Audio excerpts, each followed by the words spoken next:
Hello students, तो चलिए शुरू करते हैं। यह है हमारा one shot 12th class chemistry के लिए कोऑर्डिनेशन कंपाउंड्स का चैप्टर। ठीक है, हम बहुत ही फास्ट सुपर फास्ट बैच के तौर पर हम इसको कवर करने जा रहे हैं, जिसमें हमको देखना है कोऑर्डिनेशन कंपाउंड। ठीक है, ये हमारे लिए सबसे इंपॉर्टेंट। तो ये जो वेटेज है इसका, वो आपका 4 to 6 मार्क का वेटेज होता है स्टेट बोर्ड के एग्जाम में, इसलिए हमें इसे कवर करना है। ठीक है, और देखना है आज के लेक्चर में हम एक ही लेक्चर में हम पूरी तरह से कवर करने की कोशिश करेंगे सबसे ज्यादा इंपॉर्टेंट टॉपिक्स को यहाँ के। ठीक है, सबसे पहले बात कर रहे हैं कोऑर्डिनेशन कंपाउंड किसको बोल रहे हैं हम लोग, या कोऑर्डिनेट बॉन्ड कैसे हमारा डेवलप होता है। याद रखिए, देखो मेटल हमेशा पॉजिटिव का चार्ज कैरी करता है। मेटल इसको बोलते हैं जिसके पास वैकेंट डी ऑर्बिटल्स अवेलेबल रहेंगे और कुछ पॉजिटिव के चार्ज भी वो कैरी कर पाता है। लिगेंड वो होते हैं जो लोन पेयर ऑफ इलेक्ट्रॉन्स को मेटल की तरफ डोनेट कर पा रहे हैं। तो अगर कोई एटम या ग्रुप ऑफ एटम्स हैं जिसके पास एक लोन पेयर है, वो अपनी लोन पेयर को मेटल की तरफ में क्या करेगा, डोनेट कर देगा। तो जब ये डोनेशन करेगा या डोनेट कर चुका होगा तो बनने वाला बॉन्ड आपका कोऑर्डिनेट बॉन्ड होता है, और ये पूरा कंपाउंड आपका कोऑर्डिनेशन कंपाउंड कहलाएगा। ठीक है, अब इसमें से हमारे लिए इंपॉर्टेंट है यहाँ पर लिगेंड। लिगेंड जो है, लिगेंड जिसके पास में फील्ड ऑर्बिटल्स अवेलेबल होते हैं, जिसके पास में फील्ड ऑर्बिटल्स अवेलेबल हैं और वो अपनी लोन पेयर ऑफ इलेक्ट्रॉन्स को मेटल की तरफ डोनेट कर पा रहा है। इस लिगेंड के हमारे पास में कुछ टाइप हैं, जैसे इसमें सबसे पहला हमारे लिए इंपॉर्टेंट होता है मोनोडेंटेट लिगेंड। मोनोडेंटेट लिगेंड, तो लिगेंड ऐसा जिसके पास में एक ही लोन पेयर अवेलेबल है और वो अपनी एक ही लोन पेयर डोनेट करके ओनली वन बॉन्ड ही कोऑर्डिनेट बना सकता है। ऐसे सभी कंपाउंड्स को या ग्रुप ऑफ एटम्स को हम मोनोडेंटेट लिगेंड का नाम दे देते हैं। इसकी एग्जांपल के लिए हम यहां देख सकते हैं, जैसे यहां पर सबसे कॉमन एग्जांपल है NO2। मोनोडेंटेट लिगेंड की एग्जांपल का हिस्सा होगा वाटर का मॉलिक्यूल, यहां हम इसको नाम देने वाले हैं एक्वा। ये भी मोनोडेंटेट की एग्जांपल का हिस्सा बनने वाला है। OH हाइड्रोक्सिल ग्रुप माइनस के चार्ज के साथ में होता है जनरल, ये भी मोनोडेंटेट की एग्जांपल का हिस्सा आता है। ऐसे कार्बोनिल कंपाउंड, ठीक है, तो ये सभी आपके मोनोडेंटेट लिगेंड हैं। और इनके अलावा आप चाहो तो ले सकते हो हैलोजेंस। तो जितने भी हैलोजेंस है, फ्लोरीन है, क्लोरीन है, ब्रोमीन है, आयोडीन है, ये सभी आपके मोनोडेंटेट की कैटेगरी की ये सभी आपकी मोनोडेंटेट की कैटेगरी हैं। ठीक है, अगले हमारे पास में होती है यहाँ पर बायडेंटेट लिगेंड। बायडेंटेट लिगेंड, बेटा देखो डेंट का क्या मतलब होता है, यहाँ डेंट का मतलब है दांत। ठीक है, बायडेंट का मतलब है जो दो बॉन्ड बना पा रहे हैं, क्योंकि ये एरो से हम लोग उसको क्या कर रहे हैं, रिप्रेजेंट कर रहे हैं। देखने में वो दांत की तरह से दिखता है, यानी बाइटिंग का एंगल जो है उसमें बनेगा, वो आप वहां पर देख सकते हो। तो बायडेंटेट लिगेंड बोलेंगे जो दो बॉन्ड बना पा रहे हैं, यानी कोऑर्डिनेट के दो बॉन्ड बना पा रहे हैं। आप ऐसा भी बोल सकते हो जिसके पास में दो लोन पेयर्स अवेलेबल हैं और वो दोनों को डोनेट करके बॉन्ड बना पा रहा है, उसको बायडेंटेट लिगेंड बोलेंगे। इसकी सबसे कॉमन एग्जांपल है हमारे पास में इथिलीन डायअमाइन। इथिलीन डायमाइन, इसका सिंबल EN होता है। दूसरी एग्जांपल इसके हमारे पास में है, वो है ऑक्सलेट आयन। ठीक है, या ऑक्सलेटो हम इसे बोल सकते हैं। C2O4 हम इसे इसका फॉर्मूला होता है C2O4। ठीक है, और -2 का चार्ज इसके ऊपर में बना हुआ होता है। ये बायडेंटेट लिगेंड हमारे पास में कैटेगरी है। सेम ऐसे हमारे पास में कैटेगरी आ जाती है। इसके बाद वो है पॉलीडेंटेट। अब दो के आगे जो भी लिगेंड्स हमारे पास में रहेंगे, हम सबको नाम दे देंगे पॉलीडेंटेट लिगेंड का। यानी ऐसे ग्रुप ऑफ एटम्स हैं या ऐसे एटम्स हैं जो दो से ज्यादा कोऑर्डिनेट बॉन्ड बना पा रहे हैं, उन सब को हम पॉलीडेंटेट का नाम दे देते हैं। इसकी सबसे कॉमन एग्जांपल हमारे पास होती है EDTA। ठीक है, ये E बना है EDTA, ethylene diamine tetra acetate, ये पॉलीडेंटेट की एग्जांपल है, यानी ये टोटल 6 बॉन्ड बना पाता है। ठीक है, हेक्साडेंटेट हम इसे लिगेंड बोलते हैं। स्ट्रक्चर के हिसाब से अगर बात कर रहे हैं तो ये आपका CH2 सिंगल बॉन्ड CH2, यानी इथेन बना हुआ है और यहाँ नाइट्रोजन जुड़ा है। ठीक है, तो ये इथिलीन अमाइन है या इथिलीन डायअमाइन है या इथेन अमाइन 1,2 इथेन डायअमाइन, आप इसे नाम दे सकते हो। तो यहाँ पर COO नेगेटिव जो ग्रुप है वो आपका जुड़ा हुआ होगा, सॉरी एसीटेट आना चाहिए। तो यहाँ पर होगा आपका CH2 COO नेगेटिव ग्रुप और एक और होगा CH2 COO नेगेटिव। सेम इस नाइट्रोजन के पास भी CH2 COO नेगेटिव और सेम यहां पर होगा आपके पास में CH2 COO negative acetate group. तो 4 एसीटेट के ग्रुप हैं, इस वजह से टेट्रा एसीटेट उसे नाम दिया जा रहा है। और इथिलीन डायमाइन, इथेन में 2 कार्बन है सिंगल बॉन्ड वाले और नाइट्रोजन 2 बार आपके पास में अमाइन है, तो इसलिए नाम इथिलीन डायमाइन टेट्रा एसीटेट है। माइनस के जो चार्ज हैं वो टोटल 4 ही हैं, माइनस के जो चार्ज हैं वो टोटल 4 चार्ज हैं, मगर जो बॉन्ड बनेंगे वो माइनस के साथ साथ नाइट्रोजन की लोन पेयर के भी बॉन्ड बनेंगे। तो नाइट्रोजन के पास भी एक एक लोन पेयर अवेलेबल होती है, ये बेसिक है, हमें पता है, इसलिए यहाँ के 2 बॉन्ड गिने जाएंगे और यहाँ के 4 बॉन्ड गिने जाएंगे, क्योंकि कोऑर्डिनेट बॉन्ड कैसा बना था, लोन पेयर की लिगेंड की लोन पेयर मेटल की तरफ में डोनेट की गई थी, तब वो हमारा कोऑर्डिनेट बॉन्ड जो है वो जनरेट हो पाया था। तो ये हमारे जनरल टाइप है। 1 मार्क की डेफिनेशन एग्जाम से पूछी जाती है, आपके लिए इंपॉर्टेंट टॉपिक है। अब ये जो लिगेंड है, जब ये मेटल के साथ बॉन्ड बना लेंगे तो उस कॉम्प्लेक्स को कैसा देखा जाएगा, उस कंपाउंड को कैसा देखा जाएगा, या वहां पर जो कोऑर्डिनेशन एंटिटी है या कोऑर्डिनेशन स्फीयर वहां जो बना हुआ है वो किस तरह से लिखा जा रहा, तो हम उसको हमेशा वर्नर की थ्योरी के अकॉर्डिंग क्या करते हैं, नोट करते हैं। ठीक है, ध्यान रहे, हम जब भी इसको फॉलो करते हैं वो वर्नर की थ्योरी के अकॉर्डिंग ही फॉलो किया जाता है। वर्नर की थ्योरी हमें क्या सजेस्ट करती है, वर्नर की थ्योरी हमें सबसे पहले तो ये बता रही है कि प्राइमरी वैलेंसी किसे बोलते हैं। ठीक है, सेम ये हमको समझा रही है कि सेकेंडरी वैलेंसी किसे बोलते हैं। तो इसके लिखने का तरीका ये है कि जो भी सेंट्रल मेटल एटम होगा उसको स्क्वायर ब्रैकेट के अंदर लिखो। वर्नर ने ये हमको सजेस्ट किया है। स्क्वायर ब्रैकेट में सबसे पहले शुरुआत में क्या लिखा जाएगा, सेंट्रल मेटल एटम लिखा जाएगा और उसके आसपास जो भी लिगेंड लगे रहेंगे उसको उसके साथ लिखा जाएगा। जैसे L/6 मैंने लिखा, तो M फॉर मेटल हुआ, L फॉर लिगेंड हुआ, आपका टोटल 6 की जो क्वांटिटी है वो उनकी जुड़ी हुई है। इस ब्रैकेट के पहले कोई और भी मेटल हो सकता है, जैसे यहाँ पर सोडियम जनरल हो सकता है, इसके बाद में भी कोई एक मेटल यहाँ पर हो सकता है। अब प्राइमरी वैलेंसी किसको बोलते हैं, प्राइमरी वैलेंसी जैसे यहाँ पर है आपके पास में स्क्वायर ब्रैकेट के पहले सोडियम, या स्क्वायर ब्रैकेट के बाहर, समझाने के लिए मैं ऐसा लिख रहा X। अगर स्क्वायर ब्रैकेट के बाहर राइट हैंड साइड पर कोई वैलेंसी आपकी आती है तो ये दोनों वैलेंसी आपकी प्राइमरी होगी। अब प्राइमरी क्यों बोलेंगे, प्राइमरी इसलिए बोला जाएगा क्योंकि इन्हें वाटर में डिसॉल्व करने के बाद ये सबसे पहले आयोनाइज्ड हो जाती है, इसलिए इसको प्राइमरी वैलेंसी बोलते हैं। इसीलिए इसका एक नाम और भी हो जाएगा, हम इसी को आयोनाइजेबल वैलेंसी का भी नाम देते हैं। ठीक है, तो जो पानी में डिसोशिएट हो जाती है और अपनी आइडेंटिटी को लॉस कर देती है, ऐसी सभी वैलेंसी जो है आपकी वो प्राइमरी हो जाती है। ये जो स्क्वायर ब्रैकेट है, ये स्क्वायर ब्रैकेट कभी लॉस नहीं होता, इसीलिए टर्म आपकी सामने आती है वो है सेकेंडरी वैलेंसी। सेकेंडरी वैलेंसी उसको बोलते हैं, सेकेंडरी वैलेंसी उसे बोलेंगे जो मेटल के साथ लिगेंड जुड़े हुए हैं और वाटर में डिसॉल्व करने पर वो डिसोशिएट नहीं हो पाते हैं और अपनी आइडेंटिटी भी लॉस नहीं करते हैं। ऐसी सभी वैलेंसी को हम सेकेंडरी वैलेंसी का नाम देते हैं। अब ध्यान रहे बेटा, यहाँ पर एक बात वो ये है कि सेकेंडरी वैलेंसी मॉडिफाइड होती है कोऑर्डिनेशन नंबर में। सेकेंडरी वैलेंसी का ही अगला नाम है कोऑर्डिनेशन नंबर। जितने लिगेंड ने बॉन्ड बनाए हैं सेंट्रल मेटल एटम के साथ में, वही उसका कोऑर्डिनेशन नंबर भी हो जाता है। ठीक है, तो सेकेंडरी वैलेंसी ही एक्चुअल में कोऑर्डिनेशन नंबर है। और ये नंबर किसको बोलते हैं, इसको डिफाइन हम इस तरह से करेंगे, the total number of coordinate bond present around central metal atom, उसे हम नाम देते हैं कोऑर्डिनेशन नंबर का। एग्जांपल समझाने के लिए यहाँ पर हम इस तरह से ले सकते हैं, Fe के साथ में यहाँ पर अमोनिया के कुछ मॉलिक्यूल हैं, जैसे मैंने 4 लिखा, यहां मैं लिख देता हूं वाटर के कुछ मॉलिक्यूल, जैसे मैंने 2 लिख दिया। तो यहाँ जो कोऑर्डिनेशन नंबर हो जाएगा वो टोटल कोऑर्डिनेशन नंबर 4 होने वाला है 6। अब मैंने 6 क्यों बोला है, क्योंकि यहाँ अमाइन लिखा गया है NH3, हम अमोनिया पढ़ते हैं, यहाँ पर उसका नाम अमाइन लिखा जाएगा। अमाइन जो है 4 बार है और अमाइन हमने अभी थोड़ी देर पहले देखा है कि एक ही बॉन्ड बना पाता है, यानी कोऑर्डिनेट बॉन्ड एक ही उसके पास में रहेगा। तो ऐसे 4 कोऑर्डिनेट बॉन्ड यहाँ पर हो गए हैं। वाटर जो है वो भी एक ही कोऑर्डिनेट बॉन्ड बना पाता है, इस तरह से वाटर की टोटल क्वांटिटी 2 हो गई। तो टोटल कोऑर्डिनेट बॉन्ड जो है वो 4+2 यानी हमारे पास में 6 हुआ। अगर यहाँ बायडेंटेट लिगेंड होता, जैसे इथिलीन डायमाइन अगर होता, तो इथिलीन डायमाइन अकेला 2 ही बॉन्ड बना पाएगा। ठीक है, इसकी क्वांटिटी के अकॉर्डिंग इसको लिखा जाता है, जैसा मैं यहाँ लिख देता Mn इथिलीन डायमाइन बाय 2 लिख दो और यहाँ पर Cl2 लिख देते हैं। अब देखिए बॉन्ड कितने हो गए, अगेन 6 होंगे। ये इथिलीन डायमाइन जो है वो 2 बॉन्ड बना पाता है। कितने इथिलीन डायमाइन हमारे पास में 2, तो 2 2 4 हो गया। और ये मोनोडेंटेड है हमारे पास में, और इसमें वो 2 को हम ऐड कर देंगे, इस वजह से इसका भी कोऑर्डिनेशन नंबर जो है वो हमारे पास में 6 ही आ रहा है।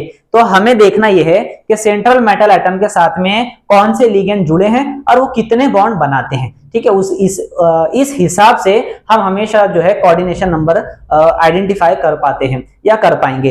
तो ये हमारा जनरल कॉन्सेप्ट है वर्नर की थ्योरी के अकॉर्डिंग। दो पार्ट हुए, तीसरा पार्ट ये वर्नर की थ्योरी में कि कोऑर्डिनेट बॉन्ड कैसे बना, हमने डिस्कस किया है कि लिगेंड के lone pair of electrons from field orbitals वहां से डोनेट किए जाएंगे toward vacant orbitals of metal. तो मेटल जो है यहाँ का एक्चुअल में क्या बन रहा है, एक्सेप्टर बन रहा है, लिगेंड जो है यहाँ का एक्चुअल में डोनर एटम बन रहा है। ठीक है, ये जो कॉम्प्लेक्स बनेगा आपका, इस कॉम्प्लेक्स को स्क्वायर ब्रैकेट के अंदर लिखा जाता है। ये वर्नर थ्योरी के कुछ पोस्टुलेट्स हमने यहाँ पर देखे हैं। ठीक है, आगे बढ़ते हैं।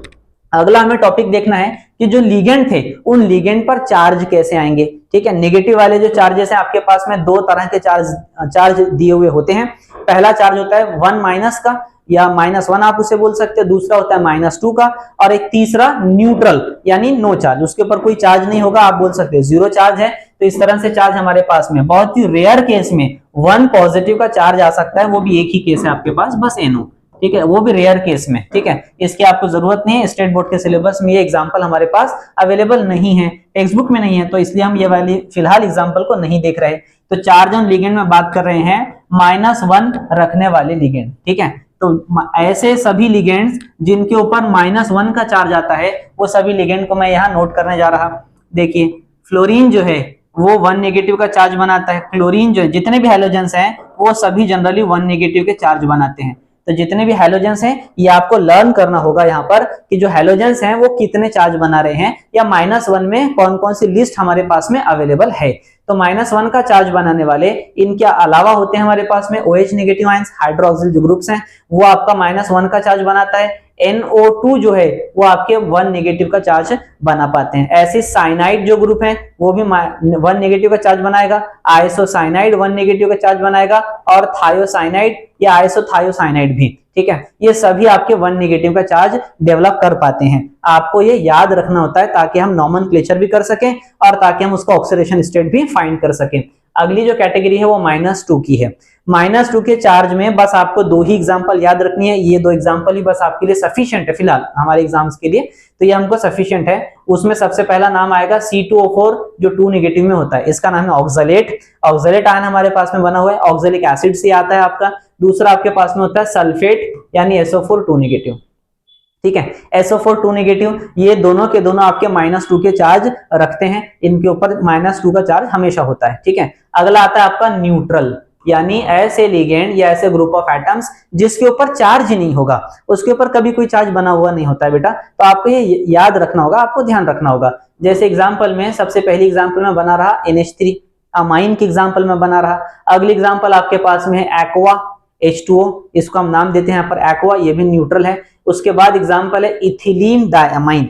ध्यान रहे बेटा, मैं यहाँ बॉन्ड के बारे में बात नहीं कर रहा कि कौन कितने बॉन्ड बना रहा। इथिलीन डायमाइन 2 बॉन्ड बनाता है, मगर हमारा टॉपिक है उसके ऊपर चार्ज कितना। तो हम बात कर रहे हैं कि इथिलीन डायमाइन न्यूट्रल होता है, उसके ऊपर कोई चार्ज नहीं आता है। सेम ऐसे ही कार्बन मोनोऑक्साइड आपके पास में होता है, हम उसे यहाँ नाम देते हैं कार्बोनिल ग्रुप का।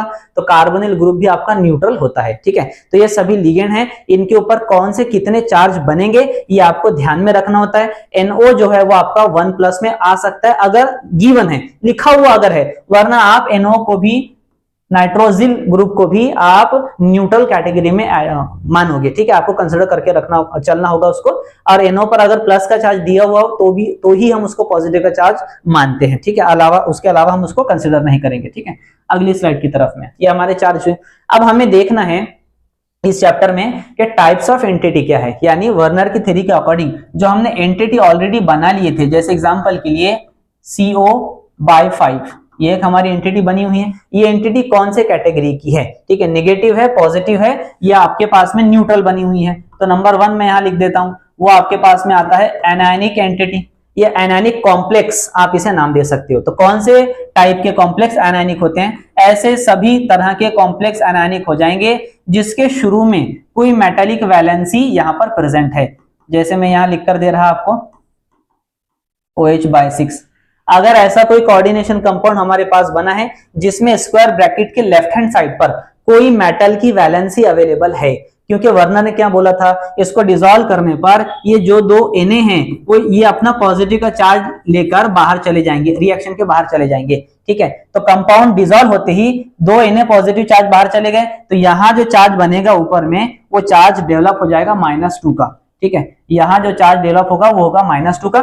-2 ध्यान रहे दिया हुआ नहीं है, गिवन नहीं है हमारे पास में, मगर हम आइडेंटिफाई कर रहे हैं हमारी प्राइमरी वैलेंसी से, ठीक है। ऐसे सभी कंपाउंड को हम एनायनिक का नाम दे देंगे, या फिर आप इस तरह से उसको आइडेंटिफाई कर सकते हो कि कोई एग्जांपल आपके पास में ऑलरेडी गिवन है और वहां ये नेगेटिव का चार्ज गिवन है, प्रेजेंट है पहले से, तो आप वो नेगेटिव का चार्ज देखकर भी इसको आइडेंटिफाई कर लोगे कि ये जो कॉम्प्लेक्स है ये आपका एनायनिक है। एक तो चार्ज प्रेजेंट होना चाहिए, या अगर चार्ज प्रेजेंट नहीं है तो इस कोऑर्डिनेशन कॉम्प्लेक्स के लेफ्ट हैंड साइड पर कोई मेटेलिक वैलेंसी अवेलेबल होना चाहिए, तभी हम इस कंपाउंड को, इन कॉम्प्लेक्स को या एंटिटी को या स्फीयर को हम एनायनिक का नाम दे पाएंगे, ठीक है। ऐसे ही नंबर 2 हमारे पास में होता है कैटायनिक। सेम पैटर्न पर ही आपको इसको देखना है। मान लीजिए कोई कॉम्प्लेक्स है CONH3/6 आपका कॉम्प्लेक्स है, इसके ऊपर +3 का चार्ज गिवन है, मैंने लिख दिया। अगर यहाँ चार्ज आपके पास पहले से प्रेजेंट है तो हम डायरेक्ट बोलेंगे कि ये कॉम्प्लेक्स या एंटिटी जो है वो आपकी कैटायनिक है। लेकिन अगर चार्ज गिवन नहीं है आपके पास,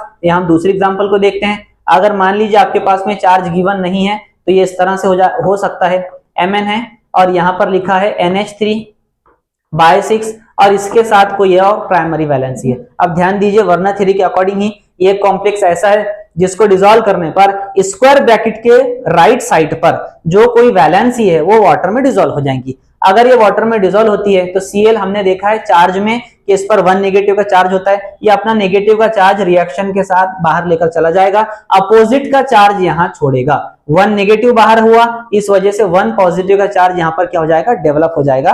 तो राइट हैंड साइड पर कोई वैलेंसी होनी चाहिए जिसका अपोजिट चार्ज ब्रैकेट के ऊपर बनता है, उससे हम आइडेंटिफाई करेंगे कि यहाँ पर पॉजिटिव का चार्ज है, तो हम नाम देंगे कैटायनिक है। जितने आयंस बाहर जाएंगे उतने ही पॉजिटिव चार्ज अपोजिट के छोड़े जाएंगे, जितने पॉजिटिव वाले बाहर जाएंगे उतने ही अपोजिट के नेगेटिव के चार्ज यहाँ पर डेवलप होते हैं, ठीक है। तो ये आपकी दूसरी टाइप होगी कैटायनिक कॉम्प्लेक्स की। तीसरी आपकी टाइप होती है न्यूट्रल, ठीक है। ऐसा टाइप जिसके ऊपर कोई चार्ज नहीं आया, ना पॉजिटिव का चार्ज डेवलप हो पाया है उस पर, ना ही उसके ऊपर नेगेटिव का चार्ज डेवलप हो पाया है। जैसे ये वाला कॉम्प्लेक्स देखिए, FeCO/5 मैंने लिखा है, तो इसके लेफ्ट हैंड साइड पर कोई मेटेलिक वैलेंसी नहीं है। इस कॉम्प्लेक्स के राइट हैंड साइड पर कोई नॉन मेटेलिक वैलेंसी या हैलोजन की कोई वैलेंसी भी अवेलेबल नहीं है। साथ ही साथ अंदर जो लिगेंड है यानी सेकेंडरी वैलेंसी हमारी जो है वो भी न्यूट्रल ही है, तो हम पूरे कॉम्प्लेक्स को नाम दे देंगे कि ये आपका न्यूट्रल है, ठीक है। तो ये हमारे टाइप्स ऑफ एंटिटी हुई। ये भी 1 मार्क का क्वेश्चन आपके स्टेट बोर्ड के एग्जाम में बहुत ही फ्रीक्वेंटली पूछा जाने वाला क्वेश्चन है। 1 मार्क की डेफिनेशन में ये वाले आपके सभी टॉपिक बनते हैं। अगला जो बहुत ही ज्यादा हमारे लिए इंपॉर्टेंट होता है वो है ऑक्सीडेशन नंबर। ध्यान रहे बेटा, ये ज्यादा इंपॉर्टेंट क्यों है, क्योंकि 2-2 मार्क के क्वेश्चंस आपसे पूछे जाएंगे। अगर 2 मार्क का क्वेश्चन IUPAC नॉमेनक्लेचर का आता है तो कंपलसरी पार्ट है आपको ऑक्सीडेशन नंबर भी पता होना चाहिए, क्योंकि IUPAC नेमिंग में वो आपको नोट करना होता है। इसलिए हमारे लिए सभी क्वेश्चंस जो हैं वो 2-2 मार्क के वेटेज के लिए बन जाते हैं। अब ऑक्सीडेशन नंबर के लिए मैंने 3 एग्जांपल बना रखा है बोर्ड पर, हमें इसे सॉल्व करना है। हम एक ट्रिक के थ्रू भी सॉल्व करेंगे, मैं एक छोटी सी ट्रिक आपको बताऊंगा, उस ट्रिक के थ्रू भी आप ये सॉल्व कर पाओगे। सबसे पहले मैं कॉन्सेप्ट बता देता हूं। कॉन्सेप्ट देखिए, हमको Fe का ऑक्सीडेशन नंबर निकालना है। ध्यान रहे, जो भी नंबर निकाला जाएगा यानी ऑक्सीडेशन स्टेट या नंबर हम जब भी कैलकुलेट करते हैं वो हमेशा सेंट्रल मेटल एटम का होता है, सराउंडिंग का नहीं होता है। हम सराउंडिंग में से सिर्फ चार्ज लेकर बैलेंस करते हैं, तो सेंट्रल मेटल एटम का चार्ज आपको निकालना है Fe का, इसलिए इसको क्या लिखा जाएगा, X। अब Fe के साथ जो भी सेकेंडरी वैलेंसी जुड़ी है उसका चार्ज इस X के साथ लिखा जाएगा। ध्यान रहे, साइनाइड को हमने देखा है -1 का चार्ज आता है। आप चाहो तो वीडियो को थोड़ा सा रिवाइंड करके पीछे देख सकते हो। साइनाइड पर -1 का चार्ज होता है। कितने साइनाइड हमारे पास में, टोटल 6 हैं, इसलिए -6 बनेगा, तो हमको लिखना पड़ेगा X -6। अब आगे इक्वल का साइन लेंगे। इक्वल के साइन के आगे आपको वो चार्ज लिखना है जो इस एंटिटी के ऊपर बना है, वो चार्ज लिखना है जो इस एंटिटी के ऊपर बना हुआ है बेटा। तो एंटिटी का चार्ज दिया हुआ नहीं है यहाँ पर, तो हम आइडेंटिफाई करेंगे अगेन प्राइमरी वैलेंसी से। प्राइमरी वैलेंसी देखिए कितने बार है, 2 बार है सोडियम की। 1 सोडियम पर 1 पॉजिटिव का चार्ज हुआ, तो 2 सोडियम पर कितना होगा, 2 पॉजिटिव का चार्ज हो जाएगा, और वो 2 पॉजिटिव का चार्ज पानी में डिसॉल्व होते ही बाहर की तरफ निकलेगा, चला जाएगा। जब वो जाएगा तो अपोजिट का चार्ज यहां पर बनेगा, अपोजिट चार्ज होगा आपके पास में -2 का, और वो -2 आपको यहां लिखना होगा, ठीक है। तो X -6 और इक्वल के आगे आपको लिखना है यहाँ पर -2। -6 को ये वाली साइड में शिफ्ट कर लीजिए, तो -2 और ये हो जाएगा प्लस का 6। प्लस माइनस माइनस होता है, 6 में से आप 2 रिमूव कर दीजिए तो आपके पास में बचा +4। तो हमें यहां मिल रहा है ऑक्सीडेशन स्टेट +4 का। ठीक है, हम बिल्कुल ऐसी अगली एग्जांपल को सॉल्व कर सकते हैं। ध्यान से देखिए, जैसा मैंने आपको बताया है सेम टू सेम आप फॉलो कीजिए। सबसे पहले आपको जो निकालना है वो सेंट्रल मेटल एटम है। सेंट्रल मेटल एटम यहाँ पर हमारे पास में कोबाल्ट है। कोबाल्ट को X लिखना है और X के साथ में वो लिखना है जो सेकेंडरी वैलेंसी है। सेकेंडरी वैलेंसी NH3, तो सेकेंडरी वैलेंसी NH3 और एक है स्क्वायर ब्रैकेट के अंदर Cl, ये दोनों भी आपकी सेकेंडरी वैलेंसी हुई। याद रहे NH3 न्यूट्रल है। अब कितने भी बार रहे, अगर ये 5 बार है तब भी न्यूट्रल ही कॉम्प्लेक्स आपका होगा। Cl जो है वो अकेला 1 नेगेटिव का चार्ज लेकर आता है। ये न्यूट्रल है, 0 है तो उसको छोड़ दीजिए। Cl बचा 1 नेगेटिव वाला, 1 नेगेटिव यहाँ पर हमने लिख दिया X - 1। अब इक्वल के साइन के आगे आपको वो दिखाना है जो ब्रैकेट के ऊपर चार्ज है। ब्रैकेट के ऊपर फिलहाल तो कोई चार्ज लिखा हुआ नहीं है, तो हम प्राइमरी वैलेंसी से उसको आइडेंटिफाई करने की कोशिश करेंगे। प्राइमरी वैलेंसी एक ही है, 1 नेगेटिव वाली। पानी में डिसॉल्व होती ही ये 1 नेगेटिव चला जाएगा, अपोजिट का चार्ज छोड़ेगा। इसका मतलब है यहाँ एक 1 पॉजिटिव बना हुआ है, वो इक्वल के साइन के आगे आपको नोट करना होता है। तो X - 1 इज इक्वल टू हो गया आपका +1। -1 को वो साइड में शिफ्ट कर लीजिए तो आपको दिखाई देगा X इज इक्वल टू हो जाएगा 1। ये प्लस वाला 1 आपके पास पहले से था, ये माइनस वहां लेकर आपने शिफ्ट कर दिए तो ये 1 आपका बन गया। 1 + 1 यानी X की वैल्यू आपके पास में आ रही है +2।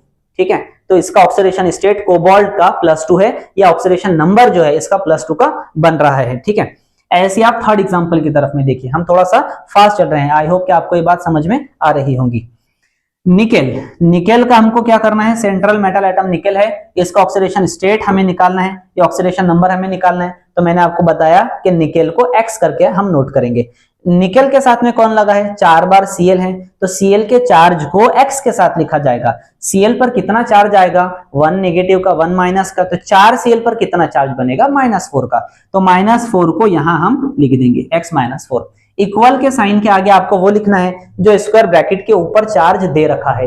तो यहाँ चार्ज दिया हुआ है, हमने जो दोनों एग्जांपल दिए देखे थे उसमें चार्ज गिवन नहीं था, तो हमने प्राइमरी वैलेंसी से उसको बैलेंस किया। अब यहाँ चार्ज गिवन है ऑलरेडी, तो -2 एज इट इज आप लिख दीजिए इक्वल के साइन के आगे। अब आपको ये करना है, X को यहीं पर रख दीजिए, माइनस का 4 इक्वल के राइट हैंड साइड पर आप शिफ्ट कर दीजिए। तो -2 पहले से था, माइनस का 4 उस तरफ जाने पर बना प्लस का 4। प्लस माइनस माइनस होता है, सबको पता है, तो 4 में से 2 को निकाल दो, आपके पास में प्लस का 2 बाकी बचेगा। जो लार्ज वैल्यू होती है उसका जो चार्ज है उसके हिसाब से हम फाइनल आंसर का चार्ज लिखते हैं। लार्ज वैल्यू पॉजिटिव की आपकी, इस वजह से प्लस का 2 यहाँ पर लिखा जा रहा है। तो ये ऑक्सीडेशन नंबर है, ये बहुत ही ज्यादा इंपॉर्टेंट कॉन्सेप्ट है। याद रहे एग्जाम में 2 मार्क का क्वेश्चन आएगा। अगर ऑक्सीडेशन स्टेट का डायरेक्ट क्वेश्चन नहीं है कैलकुलेट करने का, तो आपको कंपलसरी IUPAC नॉमेनक्लेचर आता है, और ये 100% या आप बोल सकते हो 98% तक इनके चांस है कि IUPAC नॉमेनक्लेचर ये 2 मार्क के क्वेश्चन में जनरली पूछे ही जाते हैं। अगली स्लाइड की तरफ हम बढ़ते हैं। हमारा अगला कॉन्सेप्ट वही है, ऑक्सीडेशन स्टेट हम लोग सीख चुके हैं। तो ऑक्सीडेशन स्टेट में जो एग्जाम्पल हमने देखे थे वो 3 ही एग्जाम्पल है, मगर आप टेक्स्ट बुक के थ्रू अगर फॉलो करो तो आप कुछ और एग्जाम्पल प्रैक्टिस कर सकते हो एग्जाम से पहले। हमारे पास अभी जो भी ड्यूरेशन बचे हैं उस ड्यूरेशन के लिए आप प्रैक्टिस घर पे जरूर कीजिए, उससे आपको और भी ज्यादा आसानी हो जाएगी। IUPAC नॉमेनक्लेचर में देखिए हमें क्या करना है। सबसे पहला काम होगा कि IUPAC नॉमेनक्लेचर में हम स्टेट फाइंड करने वाले हैं, मगर मैंने आपको बोला कि मैं एक ट्रिक आपको बताऊंगा, तो ट्रिक मैं ये साइड में लिख देता हूं। देखिए ट्रिक क्या होगी, हम ऑक्सीडेशन नंबर हम डायरेक्टली कैसे आइडेंटिफाई कर सकते हैं बिना कैलकुलेट किए के। तो आपको सिंपल ये फॉलो करना है, स्क्वायर ब्रैकेट के अंदर का आप चार्ज देख लीजिए। ये वाले स्क्वायर ब्रैकेट के अंदर चार्ज कितना बना है, -6 का। ठीक है, तो ये ट्रिक है, अंदर का चार्ज आपके पास में यहाँ पर -6 का है। और अब आप देखिए स्क्वायर ब्रैकेट के बाहर कितना चार्ज है। अगर दिया हुआ है तो बहुत ही बेटर है हमारे लिए, और अगर नहीं गिवन है यहाँ पर तो आप प्राइमरी वैलेंसी से चेक करोगे। 3 पोटेशियम है, 3 पोटेशियम +3 लेकर जाएंगे तो यहाँ कितना चार्ज बनाएंगे, -3, तो बाहर है आपके पास में -3।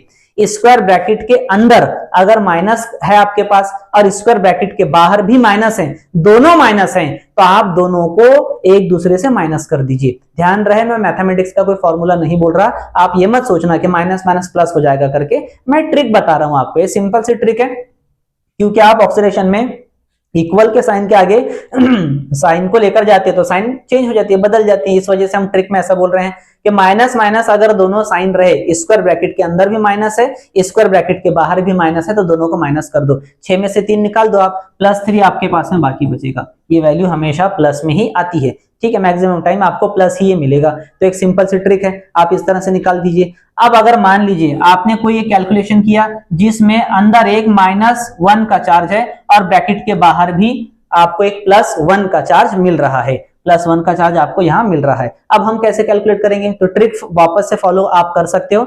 मैंने बोला स्क्वायर ब्रैकेट के अंदर का चार्ज देखिए, स्क्वायर ब्रैकेट के अंदर अगर माइनस का चार्ज आपका बना है और बाहर अब की बार अगर प्लस का चार्ज आ जाए तो आप दोनों को जोड़ दीजिए, ठीक है, दोनों का आप सम कर दीजिए, तो आपको एक्चुअल जो आंसर है वो मिल जाएगा।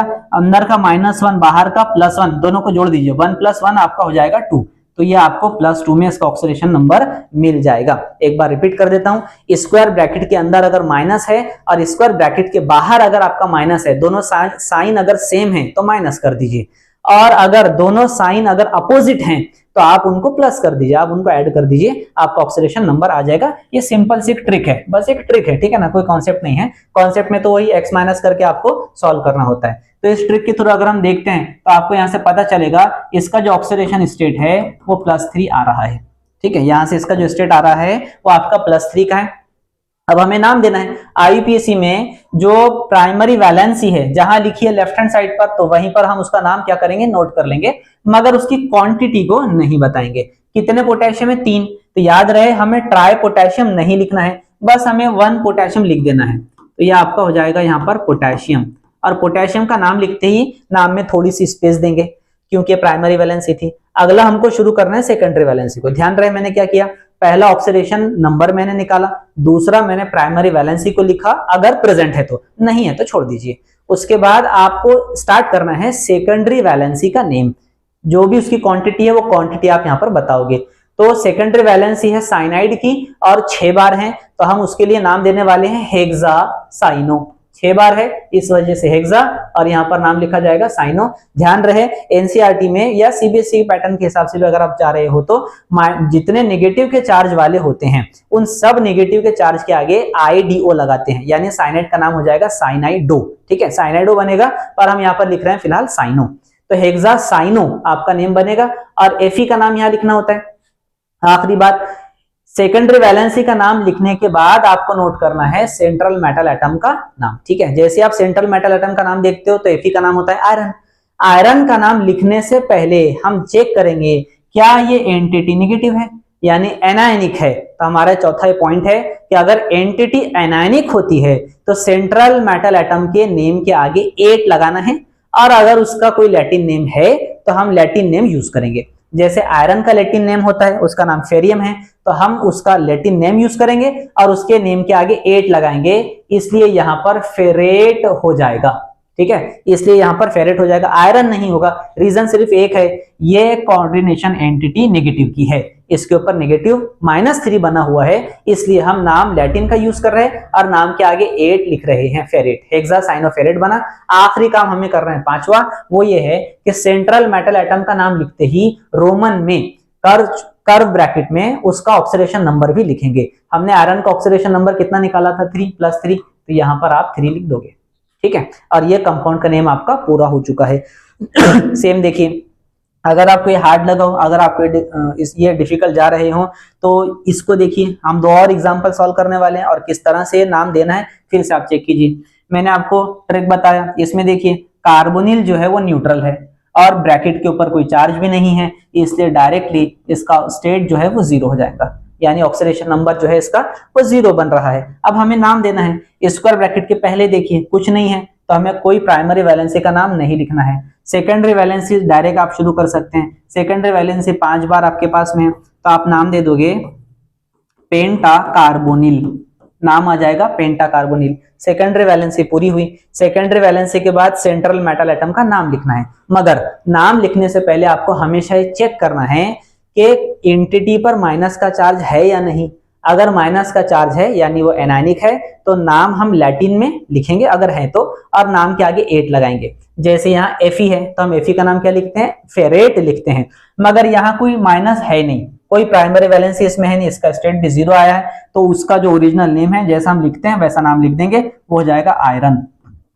तो ये नाम है आपका आयरन। स्टेट कितना था इसका 0 का, तो कर्व ब्रैकेट में हम उसको 0 लिखेंगे, नाम बन जाएगा पेंटाकार्बोनिल आयरन 0। ये नाम पूरा मिलाकर लिखा जाएगा। जब तक ये स्क्वायर ब्रैकेट का नाम शुरू है तब तक आप बीच में कोई स्पेस नहीं दोगे, कंटिन्यू में आपको नाम लिखना है, सिर्फ प्राइमरी वैलेंसी के नाम में ही आपको स्पेस देना होता है। ऐसी एक लास्ट एग्जांपल को भी देखिए आप, Mn है यहाँ पर, इसका जो स्टेट है वो जनरली +3 में होता है। अब हमें अगर +3 या माइनस वाले का नाम देना है तो नाम देने के लिए दोबारा से सबसे पहले क्या लिखना होता है, स्टेट। अब मैंने ट्रिक दिया आपको, तो मैं ट्रिक के हिसाब से डायरेक्ट लिख कर दे रहा हूं आपको, ये +3 है। ऑक्सीडेशन नंबर इसका कितना आएगा, +3। क्यों? क्योंकि इथिलीन डायमंड न्यूट्रल है, ठीक है। ब्रैकेट के ऊपर का चार्ज डायरेक्ट +3 है, तो हम जैसा था वैसा नोट कर लेंगे, ठीक है। तो +3 इसका बन गया। अब नाम लिखते हैं, तो शुरुआत में प्राइमरी वैलेंसी को कोई देखिए, तो शुरू में कोई इसमें प्राइमरी वैलेंसी अवेलेबल है ही नहीं। अब अगर शुरू में कोई प्राइमरी वैलेंसी नहीं है तो डायरेक्ट सेकेंडरी वैलेंसी का नाम शुरू करेंगे। इसका नाम है इथिलीन डायअमाइन। आप चाहो तो इथेन 1,2 डायअमाइन लिख सकते हो। कितने बार है, 3 बार, इसलिए आपको नाम लिखना पड़ेगा ट्रिस, ट्राई नहीं। ध्यान रहे, इथिलीन डायअमाइन के केस में ट्राई और बाय या डाई नहीं लिखा जाएगा। बाकी सारे लिगेंड्स में ये नाम जैसे के वैसे रहेंगे। 2 की क्वांटिटी के लिए आपको डाई या बाय यूज करना पड़ेगा, 3 के लिए आपको ट्राई यूज करना होता है, 4 के लिए आपको हमेशा टेट्रा यूज करना होता है। मगर इथिलीन डायमाइन के केस में बाय के लिए 20 यूज किया जाएगा और 3 की क्वांटिटी के लिए ट्रिस यूज किया जाएगा, ठीक है। तो इसलिए यहां पर लिखा जा रहा है ट्रिस, और इसका नाम कर्व ब्रैकेट के अंदर लिख देंगे, तो EN का नाम हो जाएगा इथिलीन डायमाइन। ये है हमारा इथिलीन डायमाइन। आप चाहो तो यहां इसका परफेक्ट IUPAC कर सकते हैं, ऑर्गेनिक केमिस्ट्री वाला, इथेन 1,2 डायमाइन, आप ऐसा भी नाम लिख सकते हो। सेकेंडरी वैलेंसी का मैं नाम लिख चुका हूं। सेकेंडरी वैलेंसी के बाद मुझे नाम लिखना है सेंट्रल मेटल एटम का, उसका नाम होता है मैग्नीज। मगर नाम लिखने से पहले मुझे जरूर चेक करना है क्या यहाँ पर माइनस है।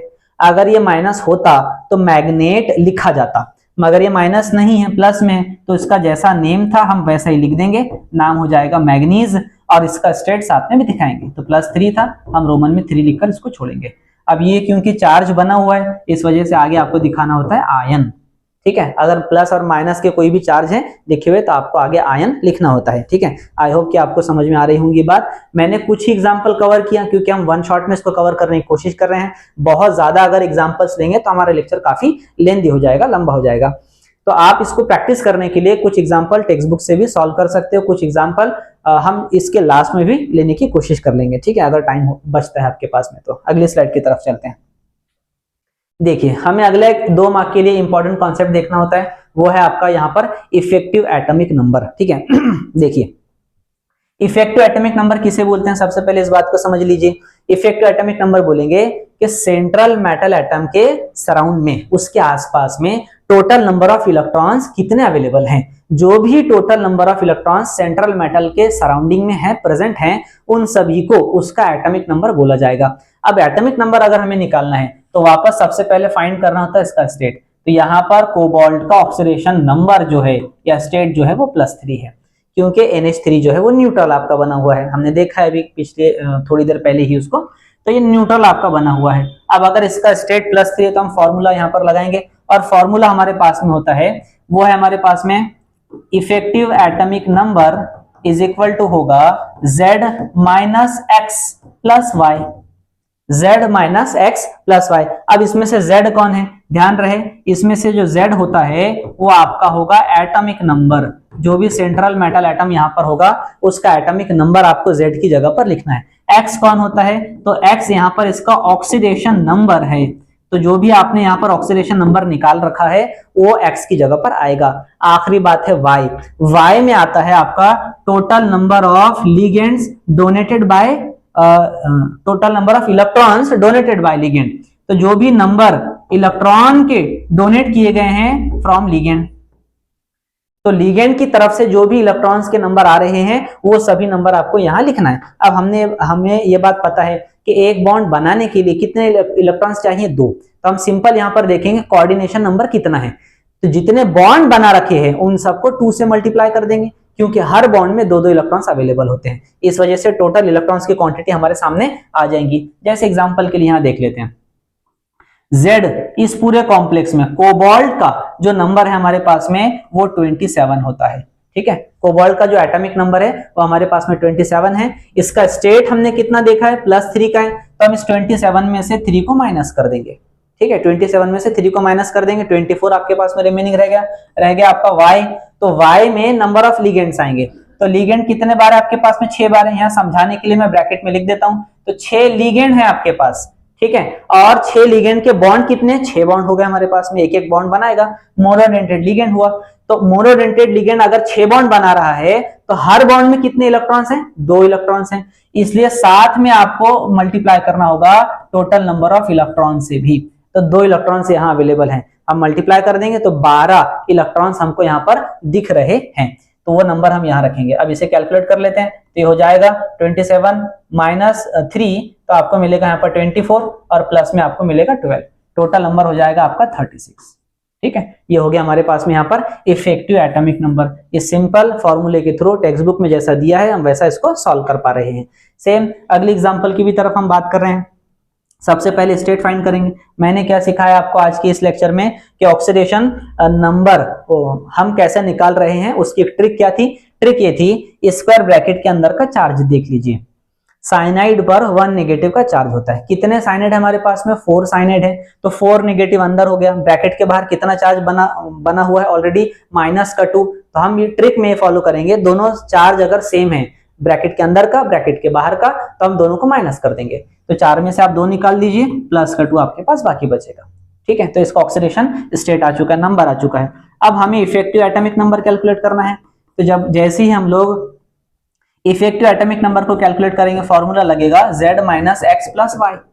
Z कौन है, सेंट्रल मेटल एटम का एटॉमिक नंबर हो गया। निकेल है, सीरीज में scandium, titanium, vanadium, chromium, manganese, iron, cobalt, nickel, बाद में कॉपर, जिंक आता।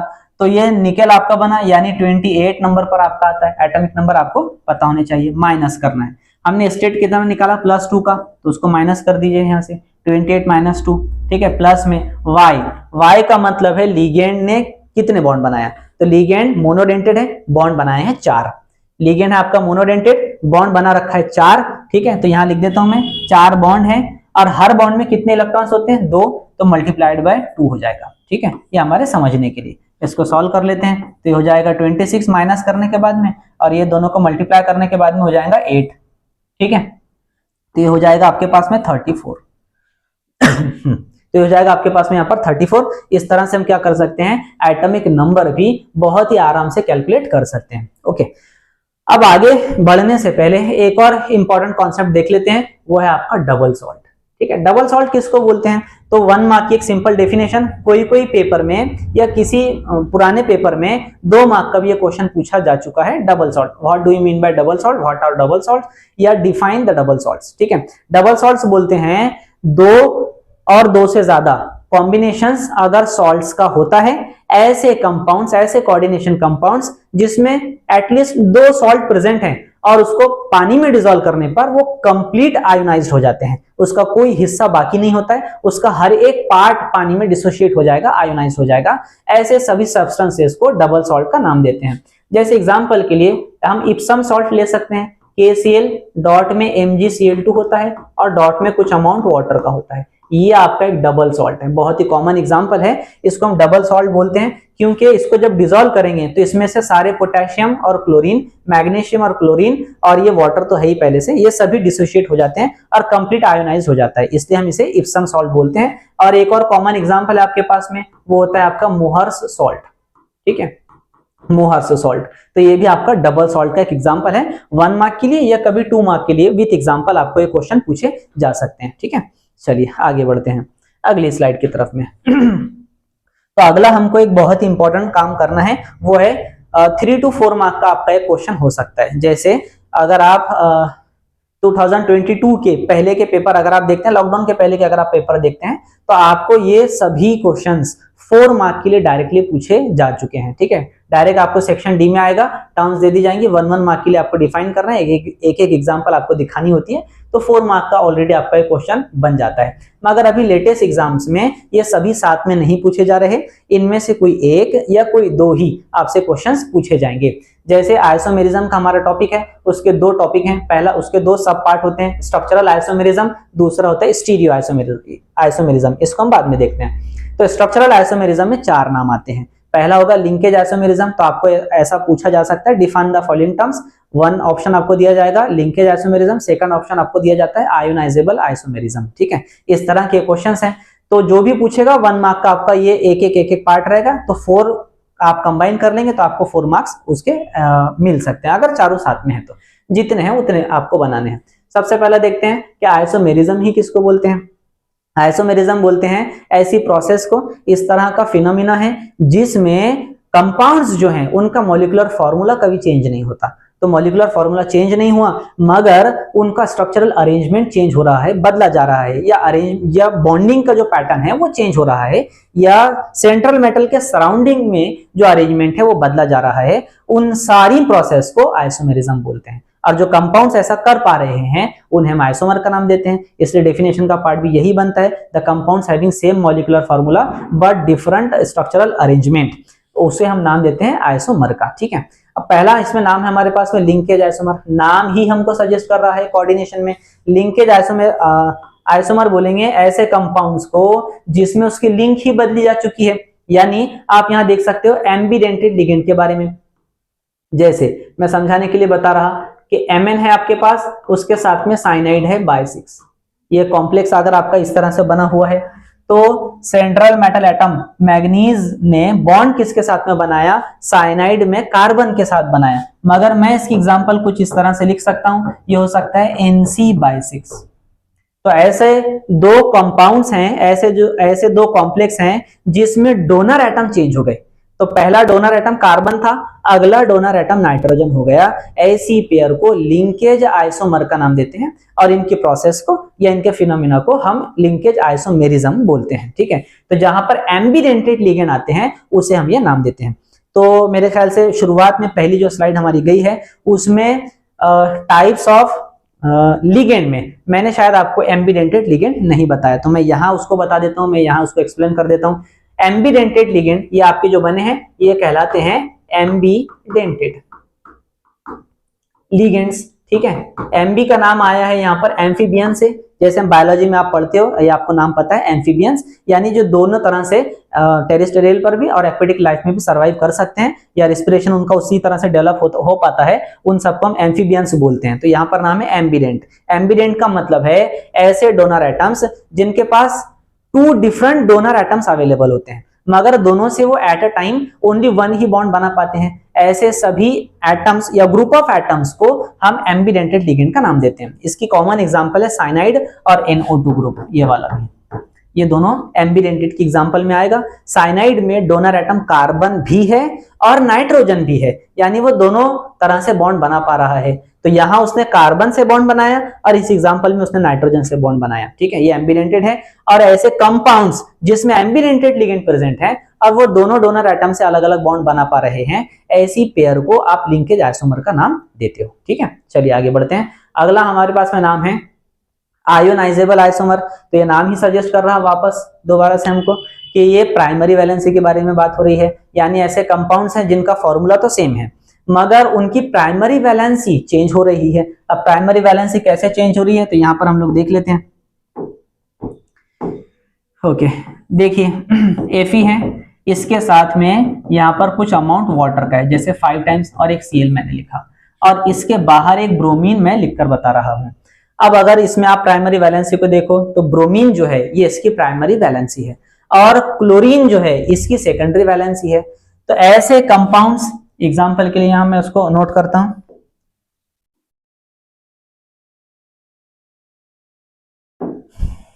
दूसरी एग्जाम्पल H2O/5 Br और यहां मैं C लिख देता हूं। अब जरा आप दोनों एग्जाम्पल्स को देखिए, यहां और यहां चेंज आपको ये मिल रहा है कि यहाँ प्राइमरी वैलेंसी ब्रोमीन की थी, ये प्राइमरी वैलेंसी किसकी थी, ब्रोमीन की, और वो ब्रोमीन की वैलेंसी अब सेकेंडरी बन चुकी है। तो ऐसे कंपाउंड्स जहां पर प्राइमरी वैलेंसी सेकेंडरी के साथ इंटरचेंज हो रही है या सेकेंडरी की वैलेंसी प्राइमरी के साथ इंटरचेंज हो रही है, ऐसी सभी एग्जांपल्स को हम आयोनाइजेबल आइसोमर बोलते हैं और इनके फिनोमेना को, इनके इस प्रोसेस को हम आइसोमेरिज्म का नाम देते हैं। ये आपकी आयोनाइजेबल वैलेंसी होगी। तीसरी कैटेगरी हमारे पास में होती है सॉल्वेट। सॉल्वेट का मतलब है वाटर में इसको डिसॉल्व करना, या हाइड्रेट जिसके साथ प्राइमरी वैलेंसी के अंदर वाटर के कुछ मॉलिक्यूल्स आपके प्रेजेंट हो सकते हैं। जैसे एग्जांपल के लिए यहाँ पर Mn है और यहाँ पर आपका मान लेते हैं हमारे पास में Cl6 है और यहाँ 3 टाइम्स H2O है। ठीक है, तो सॉल्वेट आइसोमेरिज्म में एग्जांपल देखिए ये हम बना रहे हैं। दूसरी इसकी एग्जांपल हम ऐसे बना सकते हैं, Mn है और यहाँ आपका हो सकता है Cl3 और यहाँ H2O/3 आपका आ जाए और 3 Cl के मॉलिक्यूल बाहर चले जाएं। देखिए, तो जो आयोनाइजेबल वैलेंसी थी उसी के जैसा एग्जैक्टली सेम ये भी है। तो यहाँ पर भी प्राइमरी वैलेंसी का कन्वर्जन सेकेंडरी में हो गया, तो सेकेंडरी वैलेंसी बन गई और सेकेंडरी वैलेंसी यहाँ पर 6 टाइम थी, उनमें से 3 वैलेंसी बाहर प्राइमरी में कन्वर्ट होगी। तो आयोनाइजेबल वैलेंसी ही है मगर यहाँ पर चेंज जो है वाटर के मॉलिक्यूल के साथ है।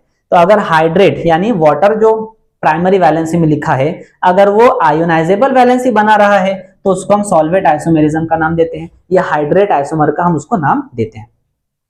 लास्ट हमारे पास में आइसोमेरिज्म है वो है कोऑर्डिनेट आइसोमेरिज्म। तो ये सिंपल है, कोऑर्डिनेट भी हमको नाम ही सजेस्ट कर रहा है कि सेंट्रल मेटल एटम के साथ में लेना देना है। जैसे प्लैटिनम है उसके साथ में Cl4 है, यहाँ आप एग्जांपल ले सकते हो NiNH3।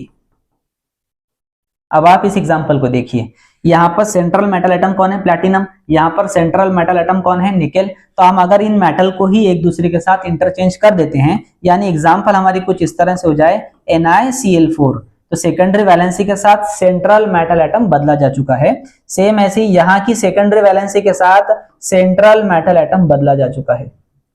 तो ऐसी एग्जाम्पल को हम नाम देते हैं कोऑर्डिनेट आइसोमर का। अब इसको दोनों तरीकों से आप बोल सकते हैं। आप ऐसा भी इसे बोल सकते हो कि जहां पर सेंट्रल मेटल एटम ही चेंज हो रहा है वो कोऑर्डिनेट आइसोमर है, या आप बोल सकते हो कि जिसकी सेकेंडरी वैलेंसी ही एक दूसरे के साथ चेंज हो गई है उसको भी आप कोऑर्डिनेट आइसोमेरिज्म का नाम दे सकते हो। ठीक है, तो ये बहुत ही इंपॉर्टेंट एक हमारे कॉन्सेप्ट था। ठीक है, अगले टॉपिक की तरफ बढ़ते हैं, अगली स्लाइड की तरफ में आते हैं। तो ये है हमारा स्टीरियो आइसोमेरिज्म। स्टीरियो आइसोमेरिज्म में 2 टॉपिक होते हैं। ठीक है, स्टीरियो आइसोमेरिज्म में 2 टॉपिक हैं। पहला आपके पास में आता है ज्योमेट्रिकल आइसोमर और दूसरा आपके पास में होता है ऑप्टिकल आइसोमर। तो हमें देखना है यहाँ पर ज्योमेट्रिकल आइसोमर। ज्योमेट्रिकल आइसोमर में 2 कोऑर्डिनेशन नंबर लिखे हैं यहाँ पर मैंने ऑलरेडी, वो है कोऑर्डिनेशन नंबर 4 और कोऑर्डिनेशन नंबर 6। सबको पता है कि कोऑर्डिनेशन नंबर 4 में कॉमन जो है स्क्वायर प्लेनर कॉम्प्लेक्स होता है, यानी जिसकी ज्योमेट्री स्क्वायर प्लेनर होती है। दूसरा होता है आपके पास में टेट्राहेड्रल। मगर ध्यान रहे ये एमसीक्यू का एक पॉइंट है आपका कि टेट्राहेड्रल कॉम्प्लेक्स कभी भी ज्योमेट्रिकल आइसोमेरिज्म नहीं बता पाते हैं। ठीक है, इसलिए मैंने सिर्फ एक ही अकेला यहाँ पर नोट किया हुआ है, स्क्वायर प्लेनर कॉम्प्लेक्स। तो स्क्वायर प्लेनर कॉम्प्लेक्स जो है वो ज्योमेट्रिकल आइसोमेरिज्म दिखाते हैं। एग्जाम्पल समझाने के लिए मैं बताता हूँ, मेटल उसके साथ एक ही टाइप के लिगेंड 2 टाइम्स जुड़े हैं और दूसरे टाइप के जो लिगेंड्स हैं वो 2 टाइम्स हैं। ये जो कैटेगरी है ये आपकी सिस और ट्रांस आइसोमेरिज्म को दिखा पाएगी। तो इसको समझाने के लिए मैं यहाँ पर बता रहा हूँ, स्क्वायर प्लेनर में ये मेटल है, यहाँ पर ए लिगेंड, यहाँ पर ए लिगेंड, यहाँ बी लिगेंड, यहाँ बी लिगेंड है। अगर ये आपका कॉम्प्लेक्स ऐसा है तो इसको हम नाम देंगे सिस का। सिस नाम क्यों दे रहे हैं, क्योंकि इसमें अगर एक प्लेन पास किया जाए तो उस प्लेन के वन साइड में 2 सिमिलर एटम्स या 2 स्पेक्ट्रोकेमिकल सीरीज में जो स्ट्रॉन्ग एलिमेंट्स आपके पास या स्ट्रॉन्ग लिगेंड्स अगर आपके पास में हैं तो वो स्ट्रॉन्ग लिगेंड वन साइड चले जाते हैं। तो वर्टिकल प्लेन करो या हॉरिजॉन्टल आप प्लेन रखो, उस प्लेन के वन साइड में अगर कोई 2 एक जैसे एटम्स जाते हैं उसे हम सिस का नाम देते हैं। जिनको देखकर आपने सिस बनाया था उसी को देखकर आप अगली कैटेगरी बना सकते हो, वो हो जाएंगी आपकी ट्रांस। तो बी यहां पर और ए यहां पर, इसको हम नाम दे देंगे ट्रांस का।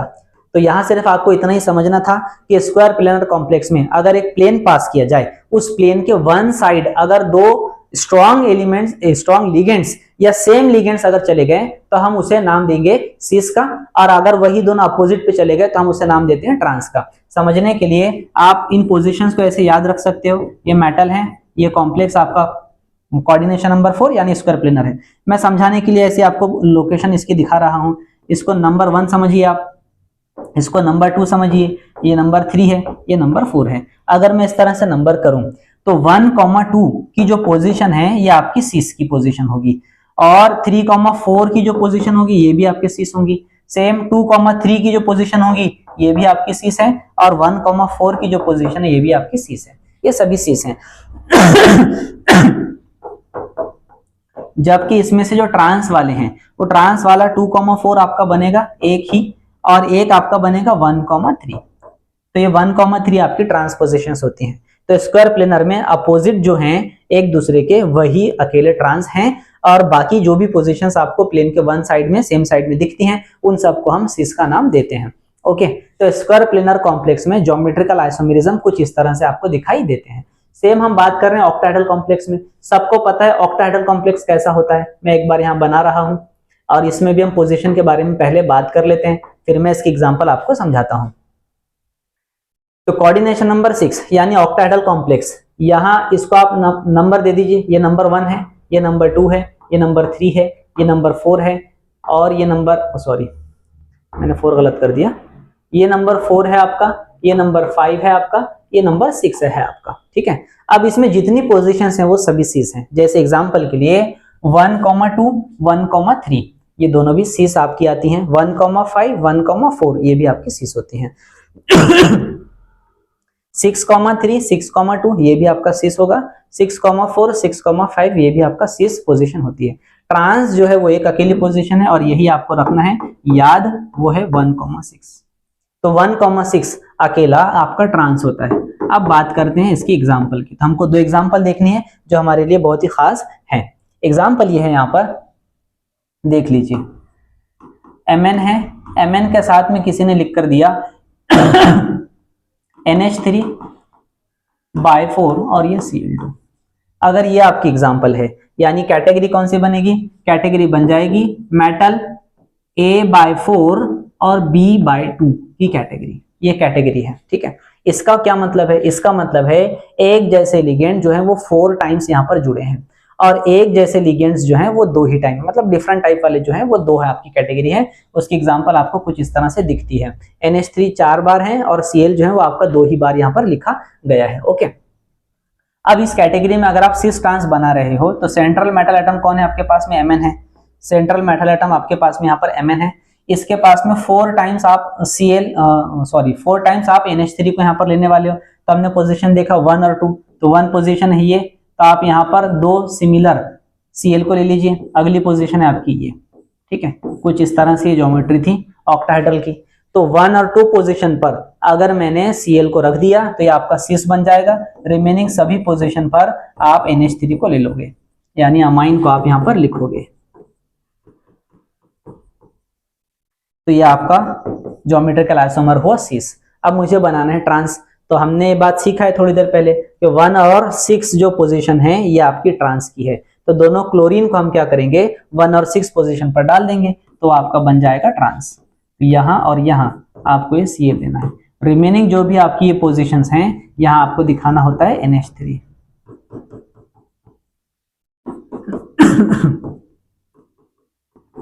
ये आपका बना NH3 और ये कॉम्प्लेक्स हो जाएगा आपका ट्रांस। तो ज्योमेट्रिकल आइसोमेरिज्म में हम इसको सिस बोलेंगे, इसको ट्रांस बोलेंगे, उसकी लोकेशन के हिसाब से, उसकी पोजीशन के हिसाब से, जो हमने पहले पोजीशन के बारे में बात किए थे। ओके, अब एक और एग्जांपल के बारे में बात करते हैं। ये टेक्स्ट बुक के बिल्कुल फ्रंट पेज पर एग्जांपल बनी हुई है जो हमारे लिए बहुत ही खास भी है, इंपॉर्टेंट भी है। सॉरी, ये बाय2, यहाँ पर भी हम ऐसा Cl2 ले सकते हैं। यहाँ पर चार्ज होता है +2 का, +2 या +1 आप इस तरह से चार्ज दिखा सकते हैं। अब देखिए ध्यान से, यहाँ मैंने क्या बनाया? यहाँ मैंने बना रखा है इथिलीन डाइअमाइन। ओके, तो अगर यहाँ पर आपका इथिलीन डाइअमाइन है यानी बाइडेंटेड लिगेंड है, तो अब हम उसको किस तरह से बनाएंगे? ऑक्टाहेड्रल कॉम्प्लेक्स कुछ इस तरह से है आपका, बीच में है Mn। ठीक है, ये बॉन्ड 4 और ये 6। एक और बना देते हैं बाजू में।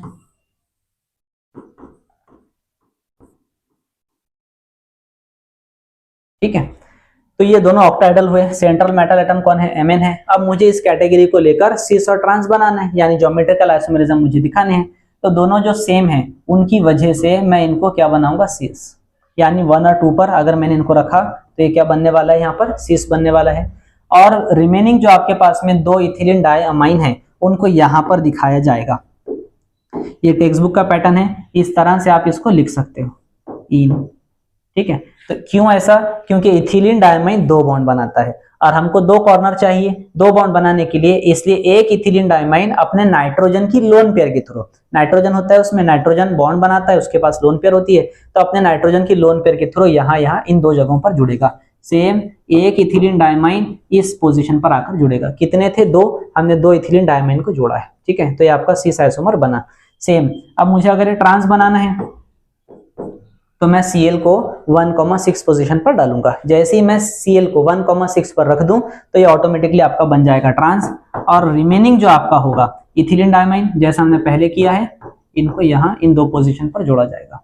तो ये इथिलीन डायमाइन इन दोनों पोजीशन पर हम इसको जोड़ेंगे तो ये आपके ट्रांस आइसोमर बन जाएंगे, ठीक है। तो अगला टॉपिक है हमारा ऑप्टिकल आइसोमेरिज्म। अब यहाँ तक तो हम ये बात सीख ही चुके हैं कि तो कोऑर्डिनेशन नंबर 4 में 2 तरह की ज्योमेट्रीज पॉसिबल हैं। एक है हमारे पास में स्क्वायर प्लेनर, ये हमने देखा है, और दूसरा है हमारे पास में टेट्राहाइड्रल। तो जैसे ही कोऑर्डिनेशन नंबर 4 लिखा जाए तो ये 2 ज्योमेट्रीज यहाँ पर पॉसिबल होती हैं, स्क्वायर प्लेनर और टेट्राहाइड्रल। ओके, अब ध्यान रहे ये हमारे लिए एक बहुत ही ज्यादा इंपॉर्टेंट की पॉइंट है, और की पॉइंट ये है कि जितने स्क्वायर प्लेनर कॉम्प्लेक्स होते हैं उसी में जनरल आपके पास में ऑप्टिकल आइसोमेरिज्म आएगा, ठीक है। और ऑप्टिकल अगर आइसोमेरिज्म आएगा तो स्क्वायर प्लेनर कॉम्प्लेक्स में 2 तरह की ज्योमेट्रीज थी, एक था सिस, दूसरा था ट्रांस। तो ऑप्टिकल आइसोमेरिज्म यहाँ पर सिर्फ और सिर्फ सिस आइसोमर के लिए ही पॉसिबल है, ट्रांस के लिए कभी पॉसिबल नहीं है। तो हम ऐसा लिख सकते हैं ऑल ट्रांस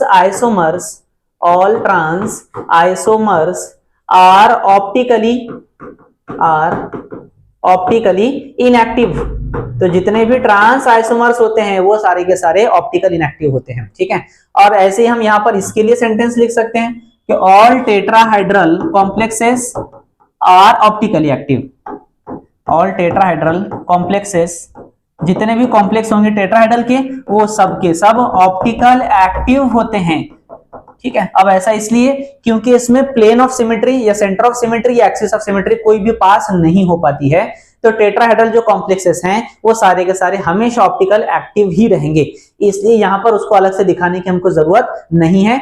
सिर्फ यहाँ स्क्वायर प्लेनर में 2 तरह के आइसोमर्स पॉसिबल हैं, एक तो होता है सिस, दूसरा होता है ट्रांस। उनमें से सिर्फ सिस वाले जो है आपके ऑप्टिकल एक्टिविटी दिखा पाते हैं, और ट्रांस वाले ऑप्टिकल एक्टिविटी कभी भी नहीं बताते हैं। ये हमारे लिए एक इंपॉर्टेंट हिस्सा है। अब इसके लिए हम दोबारा यहाँ देख लेते हैं। देखिए ये तो हमें देखना ही है, कोऑर्डिनेशन नंबर 4 में 6 में भी हमें बात करनी है। फिलहाल हम कोऑर्डिनेशन नंबर 4 के बारे में बात कर रहे थे। तो कोऑर्डिनेशन नंबर 4 में अगर हमारे पास कॉम्प्लेक्स कुछ इस टाइप का है, और कॉम्प्लेक्स के लिए सैंपल मैं यहां लिख कर दे रहा हूं आपको, मेटल है और मेटल के साथ में है A2B2 कैटेगरी है, A2B2। तो A2B2 कैटेगरी में हम इस तरह से ले सकते हैं, एग्जांपल A है, ये दोनों A है, और ये B है, और ये B है। हमें पता है ज्योमेट्रिकल आइसोमेरिज्म के हिसाब से ये कौन सा है? सिस है।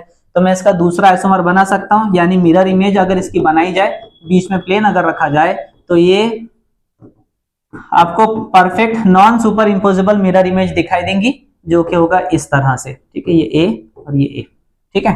तो ये भी सिस है, और ये वाला भी आइसोमर कौन सा है आपके पास में? सिस है, इसलिए ऑप्टिकल एक्टिव हो सकते हैं। जहां जो भी स्पेक्ट्रोकेमिकल सीरीज के अकॉर्डिंग जिस तरफ में लिगेंड टिल्टेड होते हैं या प्लेन ऑफ पोलराइज्ड लाइट को वो उस डायरेक्शन में घुमा रहा है, तो हम उसे डेक्स्ट्रो का नाम देते हैं, और जो लेफ्ट हैंड साइड पर घुमा पाता है हम उसे लीवो का नाम देते हैं। कैपिटल L उसका सिंबल होता है और कैपिटल D डेक्स्ट्रो का सिंबल होता है, ठीक है। तो ये कोऑर्डिनेशन नंबर 4 में 2 तरह की आपकी ऑप्टिकल एक्टिविटी आ गई, डेक्स्ट्रो रोटेटरी और लीवो रोटेटरी। डेक्स्ट्रो किसे बोलते हैं बेटा? जो भी प्लेन ऑफ पोलराइज्ड लाइट को राइट हैंड साइड पर रोटेट कर पाएगा, यानी हमारे राइट हैंड साइड पर रोटेट कर पाएगा, उसे हम डेक्स्ट्रो का नाम देते हैं। और जो भी प्लेन ऑफ पोलराइज्ड लाइट को लेफ्ट हैंड साइड पर रोटेट कर पाएगा या एंटी क्लॉकवाइज डायरेक्शन में रोटेट करेगा, उसे हम लीवो का नाम देते हैं, ठीक है। अगला हमें देखना था इसी में, वो है कोऑर्डिनेशन नंबर 6। इसके लिए भी हमको यहाँ पर बात करनी है। तो कोऑर्डिनेशन नंबर 6 में वापस हमें पता है कि 2 तरह के आइसोमर्स पॉसिबल हैं, एक होता है सिस हमारे पास और दूसरा होता है ट्रांस। याद रहे ट्रांस के लिए तो पॉसिबल ही नहीं है, तो पहले यही बता देता हूं ट्रांस के लिए क्यों पॉसिबल नहीं है। क्योंकि अगर आप ट्रांस स्ट्रक्चर बना भी लेते हो तो ट्रांस में इमेज इसकी जो बनेगी नॉन सुपर इम्पोजिबल, जो इसकी इमेज बनेगी वो नॉन सुपर नहीं होती है, बल्कि वो सुपर इम्पोजिबल बन जाता है। समझाने के लिए मैं ऐसा आपको लिख कर दे रहा, मान लीजिए यहाँ Cl है और यहाँ Cl है, यहाँ AA नाम के लिगेंड्स लगे हैं, ठीक है। और जब मैं इसका अगला आइसोमर बनाऊंगा, यानी मिरर इमेज अगर मैं इसकी बनाता हूं, तो मुझे क्या दिखाई देगा, यहाँ पर ये जो दोनों Cl हैं ये अपने पोजीशन को नहीं बदल रहे हैं, यानी ये परफेक्ट डाइस्टेरियोमर टाइप है। और दोनों डाइस्टेरियोमर है, या आप ऐसा भी बोल सकते हो कि इसमें कोई सिमेट्री जो है आपको वो दिखाई दे रही है, ये एक्चुअल में सिमेट्रिकल है, या इसमें को बीच में से कट करने पर आप इसको दो इक्वल पार्ट्स में क्या कर सकते हो, डिवाइड कर सकते हो। इसलिए जो भी कंपाउंड्स सिमेट्री पजेस करेंगे वो हमेशा ऑप्टिकली इनएक्टिव होते हैं। इसलिए हमने ऐसा लिखा है कि ऑल ट्रांस आइसोमर्स जो भी इसके रहेंगे वो सारे के सारे हमेशा ऑप्टिकल इनएक्टिव आते हैं। सिर्फ जो सिस हैं वही सिर्फ आपके पास में ऑप्टिकल एक्टिविटी दिखा सकते हैं। अब देखिए मैं सिस की एक एग्जांपल आपको दिखा रहा हूं। बीच में कोई मेटल है यहाँ लगा हुआ, ठीक है। मैं कंसिडर कर रहा हूं कि मेटल है, उसके साथ में A2 की एक कैटेगरी है और B4 की एक कैटेगरी लगी है, ठीक है। A2 की कैटेगरी है तो मैं AA को यहाँ लिखता हूं, तो इस वजह से क्या बन जाएगा, आपका सिस बन जाएगा। और B को मैं इन पोजीशंस पर दिखाने की कोशिश कर रहा हूं, तो ये आपका एक सिस आइसोमर हुआ। अगर मैं यहाँ पर एक मिरर रखूं और मिरर में इसकी ज्योमेट्री को अगर मैं देख रहा हूं, यानी अगली इसकी इमेज को, तो वो इस तरह से बनेगी, ठीक है। ये दोनों A आपको यहाँ दिखाई देंगे, ये दोनों A इस तरह से आ गए। इसकी जो मिरर इमेज दिखाई देंगी इस तरह से आपको दिखाई देंगी, और रिमेनिंग जो पोजीशंस हैं वहां पर आपका B होगा। तो ये भी सिस ही बना हुआ है, ठीक है, ये दोनों भी सिस बने हैं। अब दोनों A किस तरफ में टिल्ट है, आपके राइट हैंड साइड पर, तो हम जनरल इसको बोल सकते हैं कि डेक्स्ट्रो रोटेटरी है। और ये दोनों कहां पर है, लेफ्ट हैंड साइड पर, इसलिए हम इसे नाम दे सकते हैं लीवो रोटेटरी। तो जो भी प्लेन ऑफ पोलराइज लाइट को रोटेट कर पाएगा जिस डायरेक्शन में, क्लॉकवाइज डायरेक्शन में और एंटी क्लॉकवाइज डायरेक्शन में, उसके अकॉर्डिंग बेटा हम लोग ये नाम देते हैं। पर जो स्ट्रक्चर मैंने बनाए हैं सिस, दोनों के दोनों सिस के ही हैं। और ये डिपेंड करता है, अब हम ये कैसे आइडेंटिफाई करेंगे कि A वाली साइड को ही देखना है या B वाली साइड को ही देखना है, तो हम मेजॉरिटी में हमेशा A वाली साइड को देखते हैं। ऐसा इसलिए वो डिपेंड करता है स्पेक्ट्रोकेमिकल सीरीज पर। अगर यहाँ स्ट्रॉन्ग फील्ड लिगेंड्स रहेंगे तो ही आपको ये चूज करना है, ठीक है, अदरवाइज हम इसको चूज नहीं करते हैं। तो स्पेक्ट्रोकेमिकल सीरीज में जो स्ट्रॉन्ग लिगेंड्स हैं उसकी वजह से डेक्स्ट्रो डिसाइड होता है और उसकी वजह से लीवो आपको डिसाइड होता है, ठीक है। चलिए अगली स्लाइड की तरफ चलते हैं। हमारा अगला टॉपिक है VBT में जो कॉम्प्लेक्स है, हमने सेंट्रल मेटल एटम निकेल को रखा है, 4 टाइम्स जो है साइनाइड यहाँ पर यूज किए गए हैं। VBT का काम ये है, इसके जो पोस्टुलेट्स हैं उससे हम 3 चीजें आइडेंटिफाई कर रहे हैं। VBT आइडेंटिफाई करता है नंबर 1 कॉम्प्लेक्स की हाइब्रिडाइजेशन क्या होगी, दूसरा VBT आइडेंटिफाई करता है कि कॉम्प्लेक्स की ज्योमेट्री क्या होगी, उसका शेप क्या होगा, तीसरी और लास्ट जो चीज है हम आइडेंटिफाई करते हैं वो है मैग्नेटिज्म, यानी कंपाउंड कॉम्प्लेक्स जो है आपका क्या वो पैरामैग्नेटिक है या वो डायमैग्नेटिक है। तो पहला कॉम्प्लेक्स देखिए हमारे पास ये बना हुआ है। यहाँ सबसे पहला आपको ये देखना होगा कि सेंट्रल मेटल एटम की ऑक्सीडेशन स्टेट कितनी है। ये हम तो आज की शुरुआत में हमने इस लेक्चर में इस पर बात की है ऑक्सीडेशन स्टेट पर, ठीक है। तो यहां से आपको सबसे पहले आइडेंटिफाई करना होगा कि इसका स्टेट क्या है, साथ ही साथ आपको आइडेंटिफाई करना होगा कि लिगेंड कौन सा है, यानी according to spectrochemical series cyanide strong field ligand में आएगा या वीक फील्ड लिगेंड में आएगा। तो स्पेक्ट्रोकेमिकल के अकॉर्डिंग हमको पता है कि आपके पास में ये जो कॉम्प्लेक्स लिगेंड है ये स्ट्रॉन्ग फील्ड लिगेंड है, ठीक है। मैं यहाँ लिख देता हूं, तो स्ट्रॉन्ग फील्ड लिगेंड है, और स्ट्रॉन्ग फील्ड लिगेंड जो भी होता है वो हमेशा लो स्पिन कॉम्प्लेक्स को जनरेट करता है या बनाता है, ठीक है। तो ये स्ट्रॉन्ग फील्ड लिगेंड है और कॉम्प्लेक्स कैसा होगा आपका, लो स्पिन होगा। लो स्पिन का मतलब है कि यहाँ पर जितने भी इलेक्ट्रॉन्स रहेंगे वो सभी पेयर्ड रहेंगे, इलेक्ट्रॉन आपको पेयर करने हैं। और अगर इलेक्ट्रॉन पेयर नहीं है तो हम उसको एक्साइटेड स्टेट में लेकर जाएंगे और इलेक्ट्रॉन्स वहां हम पेयर करेंगे, ये इसका मतलब है। तो ये स्ट्रॉन्ग फील्ड लिगेंड है, लो स्पिन कॉम्प्लेक्स बनाएगा और इलेक्ट्रॉन्स को क्या करेगा, पेयर करेगा। अगला हमने ये सीखा है कि निकेल का ऑक्सीडेशन स्टेट कैसे निकालते हैं। तो निकेल का ऑक्सीडेशन स्टेट +2 में आएगा यहाँ, क्योंकि हमने ट्रिक के फॉर्म में देखा है कि साइनाइड पर -1 आता है, 4 साइनाइड है -4 है, ब्रैकेट के बाहर में -2 है। दोनों चार्जेस अगर सेम रहे तो मैंने आपको ये बोला है, ये सिखाया है कि 4 में से 2 को आप रिमूव कर दो, ये ट्रिक है। तो इसलिए स्टेट कितना बन रहा है इसका, 2+ का बन रहा है। अब हम शुरू करते हैं निकालना। पहला काम हमने कर लिया कि लिगेंड आइडेंटिफाई कर लिया, दूसरा काम भी हमने यहाँ कंप्लीट कर लिया है, वो है इसका ऑक्सीडेशन स्टेट निकालना। तीसरा काम ये निकेल की इलेक्ट्रॉनिक जो कॉन्फ़िगरेशन है वो आपकी लिखनी है। तो एटॉमिक नंबर 28 है, निकेल की इलेक्ट्रॉनिक कॉन्फ़िगरेशन है एर्गॉन, ये हो जाएगा 3d8 और 4s2, ये इसकी कॉन्फ़िगरेशन है। मगर यहाँ निकेल का स्टेट चेक कीजिए, कौन सा स्टेट है, +2 का। +2 का मतलब है यहाँ से जो 2 इलेक्ट्रॉन है वो रिमूव हो चुके हैं, तो कॉन्फ़िगरेशन आपके पास में रिमेनिंग है 3d8 4s0। तो यहाँ इलेक्ट्रॉन ही अवेलेबल नहीं है, ठीक है। साथ ही साथ हमें ये भी पता है कि 4s के पड़ोस में 4p होता है, इसका नेबरिंग जो ऑर्बिटल है वो 4p ऑर्बिटल है, ठीक है। ये हमारा तीसरा काम भी हुआ। जैसे हम तीसरा काम करते हैं तो हमें देखना है कि यहाँ पर कितने वैकेंट ऑर्बिटल्स हैं। तो जितने वैकेंट ऑर्बिटल्स होंगे वो हमेशा इक्वल होने चाहिए कोऑर्डिनेशन नंबर के। तो coordination number central metal atom के पास में कितने लिगेंड्स लगे हुए थे उसके अकॉर्डिंग यहाँ पर वैकेंट ऑर्बिटल्स हमें चाहिए थे।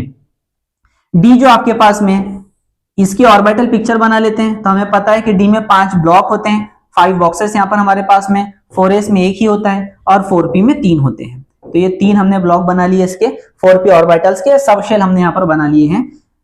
तो 3D में इलेक्ट्रॉन्स हैं 8 और अकॉर्डिंग टू हर्ट्ज हमें फिल करना है, 1 बाय 1 हम इसे फिल कर रहे हैं। 1 2 3 4 5 ऑर्बिटल्स के 5 इलेक्ट्रॉन्स फिल किए जा चुके हैं, हमको 8 फिल करना है और हर्ट्ज के अकॉर्डिंग हमें पेयर करेंगे तो ये इलेक्ट्रॉन्स हमारे 8 हुए, ठीक है। इस तरह से हम पेयरिंग कर चुके हैं। अब देखिए कितने वैकेंट ऑर्बिटल्स हैं, 4 हैं और कोऑर्डिनेशन नंबर भी 4 है। ये तो हमारे एक्सपेक्टेशन के अकॉर्डिंग ही आया है, मिला है हमको। मगर ध्यान दीजिए ये जो लिगेंड है ये स्ट्रॉन्ग फील्ड लिगेंड है और स्ट्रॉन्ग फील्ड लिगेंड्स हमेशा लो स्पिन कॉम्प्लेक्स यानी पेयर्ड इलेक्ट्रॉन्स को करेगा। यानी ये जो इलेक्ट्रॉन्स हैं ये यहाँ जंप करने वाले हैं और इलेक्ट्रॉन्स जंप करेंगे तो आपको अगली कॉन्फ़िगरेशन थोड़ी डिफरेंट दिखाई देगी। अब अगली कॉन्फ़िगरेशन देखिए, कॉन्फ़िगरेशन ये बन रही है। यहाँ 5 ब्लॉक है आपके पास में, ठीक है। ये एज इट इज थे, ये इलेक्ट्रॉन्स तो पेयर्ड हैं पहले से ऑलरेडी हमारे पास। मगर ये जो न्यू इलेक्ट्रॉन है ये न्यू इलेक्ट्रॉन यहाँ पर पेयरिंग बना रहे हैं और इनके पेयर होने की वजह से यानी लो स्पिन कॉम्प्लेक्स होने की वजह से डी का एक बॉक्स और भी वैकेंट रह गया। 4s का एक बॉक्स है और ये हमारे पास में 4p के 3 बॉक्स हैं। तो ये हमारे पास था 3D, ये है 4s और ये है आपका 4p। अब देखिए साइनाइड जो है वो 4 बार लगे थे तो 4 साइनाइड यहाँ आकर अपने अपने बॉन्ड जुड़ेंगे। तो साइनाइड अपने एक लोन पेयर को यहाँ शिफ्ट करेगा, ऐसे ये वाला एक साइनाइड और भी यहाँ अपने एक लोन पेयर को शिफ्ट करेगा। एक साइनाइड यहाँ एक लोन पेयर शिफ्ट करने वाला है और एक जो साइनाइड है वो यहाँ अपनी लोन पेयर शिफ्ट करने वाला है। तो कहाँ कहाँ साइनाइड जुड़े हैं, साइनाइड देखिए डी के पहले बॉक्स में जुड़ा है और यहाँ से लेकर यहाँ तक ये साइनाइड का इन्वॉल्वमेंट है। यानी हाइब्रिडाइजेशन साइनाइड के ऑर्बिटल्स ने कहाँ इलेक्ट्रॉन को डोनेट किए, डी के और एस के और पी के 2 ऑर्बिटल्स में इन्वॉल्व किए हैं। तो हाइब्रिडाइजेशन देखिए इस तरह से बनेगी, डी के 5 ऑर्बिटल्स में से एक इन्वॉल्व हुआ, इस वजह से इसको डी हम लिख रहे हैं। एस एक ही बार इन्वॉल्व हुआ है, पी ऑर्बिटल्स में से 2 ऑर्बिटल इन्वॉल्व हुए हैं तो हम लिखेंगे p2। तो हाइब्रिडाइजेशन बन गई हमारी यहाँ पर dsp2 और अकॉर्डिंग टू dsp2 हाइब्रिडाइजेशन जो ज्योमेट्री होती है वो हमेशा स्क्वायर प्लेनर होती है। तो हम नीचे ज्योमेट्री बनाने जा रहे हैं। यह है साइनाइड, यहाँ पर ये है आपका यहाँ पर साइनाइड, ये आपका साइनाइड है और ये भी आपका साइनाइड है। ध्यान रहे कोई इसको आइसोसाइनाइड ना समझे, ये एम्बिडेंटेड लिगेंड है। बॉन्ड जो है वो कार्बन बना रहा है इसलिए मैंने इस साइनाइड को उल्टा करके लिखा है। ये अभी भी साइनाइड है, जहां से बॉन्डिंग है वहां से उसको पढ़ा जाएगा, ठीक है। और ये आयन था आपका तो -2 का चार्ज। इसके बाद अब यहाँ हाइब्रिडाइजेशन में आप चेक कीजिए, हाइब्रिडाइजेशन में सारे इलेक्ट्रॉन्स पेयर्ड हैं, यहाँ कोई भी सिंगल इलेक्ट्रॉन हमें नहीं मिला, इसलिए हम बोलेंगे कि ये जो कॉम्प्लेक्स था ये आपका डायमैग्नेटिक था। तो कॉम्प्लेक्स जो है वो बना है हमारा स्क्वायर प्लेनर और इसका जो नेचर है मैग्नेटिज्म जो है वो डायमैग्नेटिक है। ऐसा इसलिए क्योंकि यहाँ पर एक भी हमारे पास में अनपेयर्ड इलेक्ट्रॉन नहीं है। अगर एक भी इलेक्ट्रॉन होता तो हम उसे नाम देते पैरामैग्नेटिक का, मगर कोई इलेक्ट्रॉन नहीं है, सारे इलेक्ट्रॉन्स पेयर्ड हैं तो हम नाम दे रहे हैं डायमैग्नेटिक का। अगला एक और इंपॉर्टेंट हमारे पास में एग्जांपल है, टेक्स्ट बुक का ही है, वो एग्जांपल है कोबाल्ट का। तो कोबाल्ट के 2-3 एग्जांपल्स हैं, जैसे कोबाल्ट है NH3/6, ये एक एग्जांपल बहुत ही ज्यादा इंपॉर्टेंट भी हमारे लिए है। उसके बाद हम एक और एग्जांपल की तरफ बढ़ रहे हैं जो हमें अभी देखना है, वो एग्जांपल है कोबाल्ट F6 और यहाँ -3, ठीक है।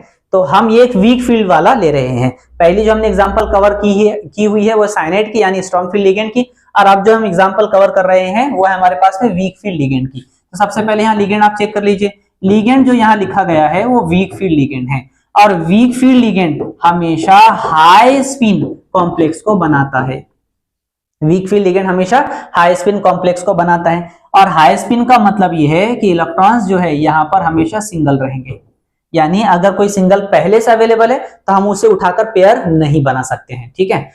तो ये हाई स्पिन कॉम्प्लेक्स आपका रहेगा। अगला काम सेंट्रल मेटल एटम का स्टेट हमें चेक करना है। कोबाल्ट ऑक्सीडेशन स्टेट देखो, मैंने ट्रिक बताया था, F पर -1 चार्ज होता है, कितने F है 6 है, -6 आपका बना, ब्रैकेट के बाहर है आपका -3, दोनों सेम चार्जेस हो गए, -6 -3 दोनों सेम है, तो आप 6 -3 कर दीजिए तो आपको स्टेट मिलेगा +3 का। ठीक है, ये इसकी हमारी ट्रिक हो चुकी है। अब हम ये काम कर रहे हैं कि कोबाल्ट की इलेक्ट्रॉनिक कॉन्फ़िगरेशन लिखेंगे। हमें पता है कि कोबाल्ट का एटॉमिक नंबर 27 है, इलेक्ट्रॉनिक कॉन्फ़िगरेशन में आर्गन आएगा, शुरुआत में हम आर्गन लिखते हैं, बाद में लिखेंगे यहाँ पर 3d7 और ये हो जाएगा आपका 4s2। ठीक है, 3d7 4s2। मगर इसका जो स्टेट है वो देखिए स्टेट +3 में है, तो हमको +3 में बनाना है, तो कोबाल्ट अगर +3 में बनाया जाएगा तो 3 इलेक्ट्रॉन यहाँ से हमें माइनस करने हैं, तो कॉन्फ़िगरेशन में हो जाएगा 3d6 4s0। s में का दोनों इलेक्ट्रॉन चले गए और 3 के लिए 7 में से एक इलेक्ट्रॉन आपको रिमूव करना पड़ेगा, 2 यहाँ से 1 यहाँ से, तो 7 में का एक इलेक्ट्रॉन चला गया तो बाकी बचा आपके पास में 3d6। ये कॉन्फ़िगरेशन है। हमें ये भी पता है, हमने पिछले एग्जांपल में देखा है कि 4s के नेबर में नेबरिंग जो है वो आपका 4p होता है, 4p ऑर्बिटल आपका है। इनके ऑर्बिटल पिक्चर बनाने जा रहे हैं। जैसे आप इनके ऑर्बिटल पिक्चर बनाते हो, 1 2 3 4 5, हाँ, ऑर्बिटल पिक्चर आप बनाते हो तो आपको देखना होगा यहाँ पर कितने वैकेंट ऑर्बिटल्स हमारे पास में हैं। जितना कोऑर्डिनेशन नंबर है, जैसे यहाँ कोऑर्डिनेशन नंबर है 6 का, फ्लोरीन जो है कितने बॉन्ड बनाता, 1 बॉन्ड बनाता, तो कोऑर्डिनेशन नंबर कितना हो गया उसका 6 हो गया, इसलिए हमको 6 वैकेंट ऑर्बिटल्स यहाँ पर चाहिए।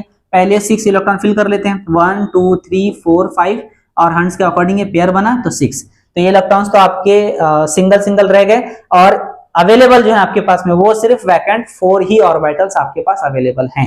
ठीक है, और इन इलेक्ट्रॉन्स को अब हम यहाँ पर पेयर भी नहीं बना सकते हैं, ऐसा इसलिए क्योंकि कॉम्प्लेक्स आपका हाई स्पिन है, तो हम इलेक्ट्रॉन को पेयर नहीं कर सकते, इसलिए 4p के बाजू में होता है 4d। तो 4d नाम का जो सब ऑर्बिटल हमारे पास है या सबशेल हमारे पास है उनके, तो वो आपको यहाँ पर बनाने पड़ेंगे। तो 4d में भी 5 बॉक्स होते हैं, वो हम यहाँ बना रहे हैं, और अब हमारे पास अवेलेबल बहुत सारे ऑर्बिटल्स हो चुके हैं। तो 4s में का 1 है, 4p में के 3 है, 4d में के 5 हमारे पास है, मगर लिगेंड्स कितने, ओनली 6 ही हैं। तो हर बॉक्स में या हर ऑर्बिटल में एक एक जो लिगेंड है अपना लोन पेयर डोनेट करेगा और यहाँ पर इलेक्ट्रॉन आपको दिखाई देंगे। उनकी लोन पेयर ऑफ इलेक्ट्रॉन यहाँ होंगी, यहाँ होंगी, यहाँ होंगी। तो यहाँ पे एक F है आपका जुड़ा हुआ, यहाँ भी F है, कितने F हुए 4, यहाँ एक 5, यहाँ एक 6, तो यहाँ उनकी लोन पेयर आ गई। अब जरा देखिए कि F जो लिगेंड्स हैं, फ्लोरीन के जो लिगेंड्स हैं वो कहां कहां इन मेटल के वैकेंट ऑर्बिटल्स में जुड़े हैं, तो यहां से लेकर यहां तक जुड़े हुए हैं। अब आप देखिए हाइब्रिडाइजेशन, D तो इन्वॉल्व हुआ ही नहीं, ये वाला D इसमें इन्वॉल्व नहीं हुआ है, ये S इन्वॉल्व हुआ तो हम लिखेंगे S, P के तीनों ऑर्बिटल्स इन्वॉल्व हो चुके हैं तो हम लिखेंगे P3, और D के 5 में से सिर्फ 2 ही इन्वॉल्व हुए हैं तो हम नाम लिखेंगे D2। तो हाइब्रिडाइजेशन बन चुकी है हमारे पास में बेटा sp3d2।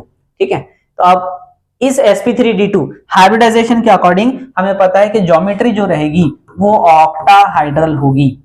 ये हाइब्रिडाइजेशन जिसकी भी रहेंगी उसको आपको याद रखना पड़ेगा कि ऑक्टाहाइड्रल ज्योमेट्री होती है, और ऑक्टाहाइड्रल ज्योमेट्री हम बनाएंगे कोबाल्ट के अराउंड, तो ये होगा आपका स्क्वायर प्लेन पहले, ठीक है, F लगे हैं, उसके बाद में पिरामिड एक ऊपर होता है और पिरामिड एक यहाँ होता है। ठीक है, ये हमारे पास में कॉम्प्लेक्स है, इसके ऊपर में चार्ज था -3 का। अब जरा हाइब्रिडाइजेशन की तरफ दोबारा देखिए, ये जो हाइब्रिडाइजेशन है, ये जो हाइब्रिडाइजेशन है, इस हाइब्रिडाइजेशन में सभी इलेक्ट्रॉन्स जो हैं वो पेयर्ड नहीं है, बल्कि यहाँ अनपेयर्ड इलेक्ट्रॉन्स भी आपको मिल रहे हैं, और अगर ये अनपेयर्ड इलेक्ट्रॉन्स हैं तो इसलिए आप नाम दोगे इसका मैग्नेटिज्म वो हो जाएगा पैरामैग्नेटिक। ठीक है, तो हमें 3 चीजें पता चल गई। पहला, हमें हाइब्रिडाइजेशन पता चल गया sp3d2, ज्योमेट्री में पता चल गया ऑक्टाहाइड्रल है, और मैग्नेटिज्म भी हम यहाँ पर जान चुके हैं वो है आपका पैरामैग्नेटिक। ऐसी आप और कुछ एग्जांपल्स प्रैक्टिस के लिए सॉल्व करके देख सकते हो टेक्स्ट बुक की, इनमें से जनरल क्वेश्चंस आते हैं, वो है कोबाल्ट NH3/6 और यहाँ +3 का एक चार्ज है, आप इसे प्रैक्टिस के तौर पर सॉल्व करके देख सकते हो, इंपॉर्टेंट है, ये भी हमारे लिए बहुत इंपॉर्टेंट है। एक और है, वो है NiCl/4, पहले मैंने साइनाइड लिखा था, अब यहाँ पर क्लोरीन लिखकर दे रहा हूं आपको, -2 यहाँ पर चार्ज बना हुआ होगा। आप इन दोनों को सॉल्व करके देखिए, ये चारों ही जो एग्जाम्पल्स हैं इनमें से ज्यादातर क्वेश्चंस पूछे जाते हैं। चलिए आगे बढ़ते हैं अगली स्लाइड की तरफ में। अब हमें आखिरी काम देखना है, वो है लिमिटेशंस। तो VBT जो स्ट्रक्चर्स हम निकाल रहे हैं इसके कुछ लिमिटेशंस हैं, ये ड्रॉबैक्स हैं, यानी हर एक जगह पर एप्लीकेबल नहीं हो पाता है। तो इसका पहला ड्रॉबैक यहाँ पर हमारे पास है कि हर एक कंपाउंड पर एप्लीकेबल नहीं होगा। हम सारे कंपाउंड्स को एग्जैक्टली सेम नहीं निकाल सकते, कुछ ही कंपाउंड्स हैं जो हम वीबीटी के अकॉर्डिंग जिसकी ज्योमेट्री, हाइब्रिडाइजेशन या फिर हम मैग्नेटिज्म को आइडेंटिफाई कर पाते हैं। दूसरा इसका ड्रॉबैक है कि ये किसी भी कॉम्प्लेक्स के कलर को एक्सप्लेन नहीं कर पाता है, यानी कॉम्प्लेक्स के जो कलर्स आ रहे हैं वो किस तरह से, कौन से कलर शो करेगा ये दिखाता नहीं है, क्योंकि ये बता तो रहा है कि अनपेड इलेक्ट्रॉन्स, और हम जानते हैं कि अनपेड इलेक्ट्रॉन्स के जैसे कलर होते हैं, इलेक्ट्रॉन्स तो बता रहा है मगर कलर नहीं बता पा रहा। तीसरा और आखिरी इसका ड्रॉबैक होता है कि रिएक्शन का मैकेनिज्म नहीं बताता, यानी रिएक्शन कैसे हुई है, कॉम्प्लेक्स कैसे बना है, कॉम्प्लेक्स का जो फॉर्मेशन है वो ये एक्सप्लेन नहीं कर पाता है।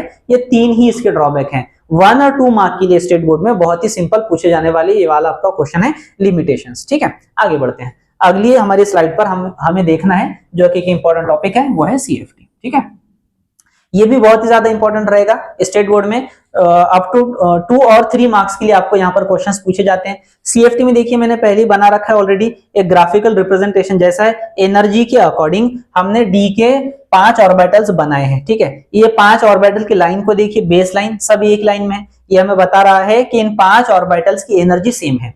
तो सेम एनर्जी जो है क्रिस्टल फील्ड स्प्लिटिंग दिखाती है, यानी जब लिगेंड मेटल की तरफ में अप्रोच होगा तो मेटल के जो डी ऑर्बिटल्स हैं वो इस तरह से स्प्लिटिंग दिखाता है, शो करता है। तो 5 ऑर्बिटल्स में से शुरुआत के जो 3 ऑर्बिटल्स हैं वो लोअर एनर्जी सेट बनाते हैं। तो T2 जी उनको नाम दिया जा रहा है। ये कौन से हैं? लोअर एनर्जी में है, बेस लाइन इनके नीचे है। और ये जो EG है इसको हम बोलते हैं हायर एनर्जी।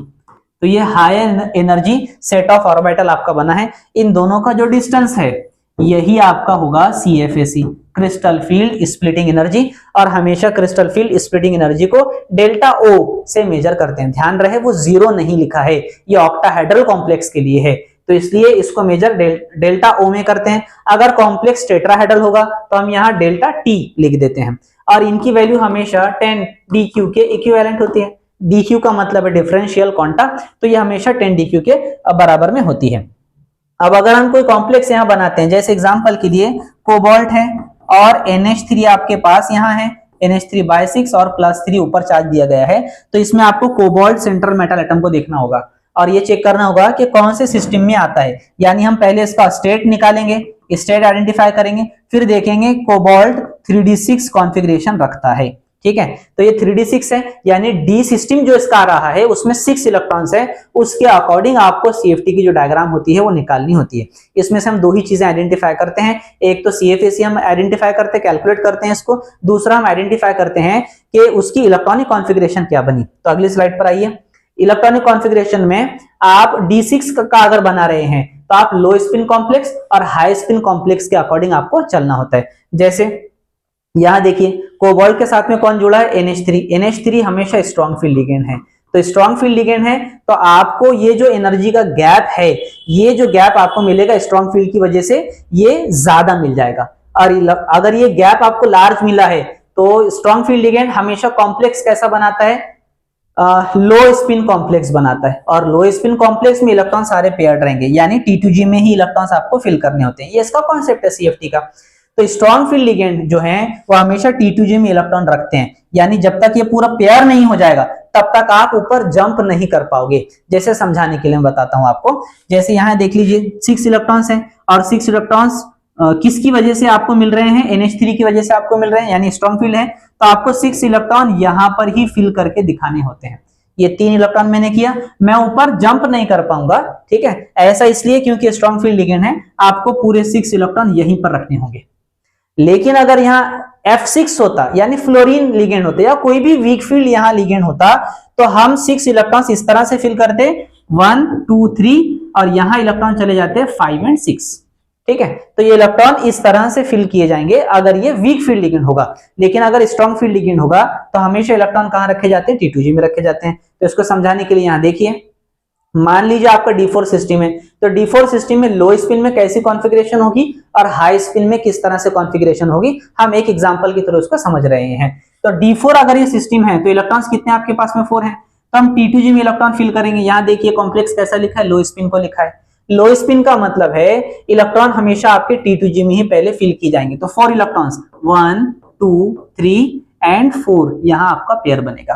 ठीक है, और इलेक्ट्रॉनिक कॉन्फ़िगरेशन में इस तरह से लिख दिया जाएगा, T2G 4 है और EG जो है वो 0 है, इसमें कोई इलेक्ट्रॉन आया ही नहीं है। ये आपकी इसकी इलेक्ट्रॉनिक कॉन्फ़िगरेशन हो जाएगी। हमने पिछले स्लाइड में D6 के लिए इस पर हम बात कर रहे थे।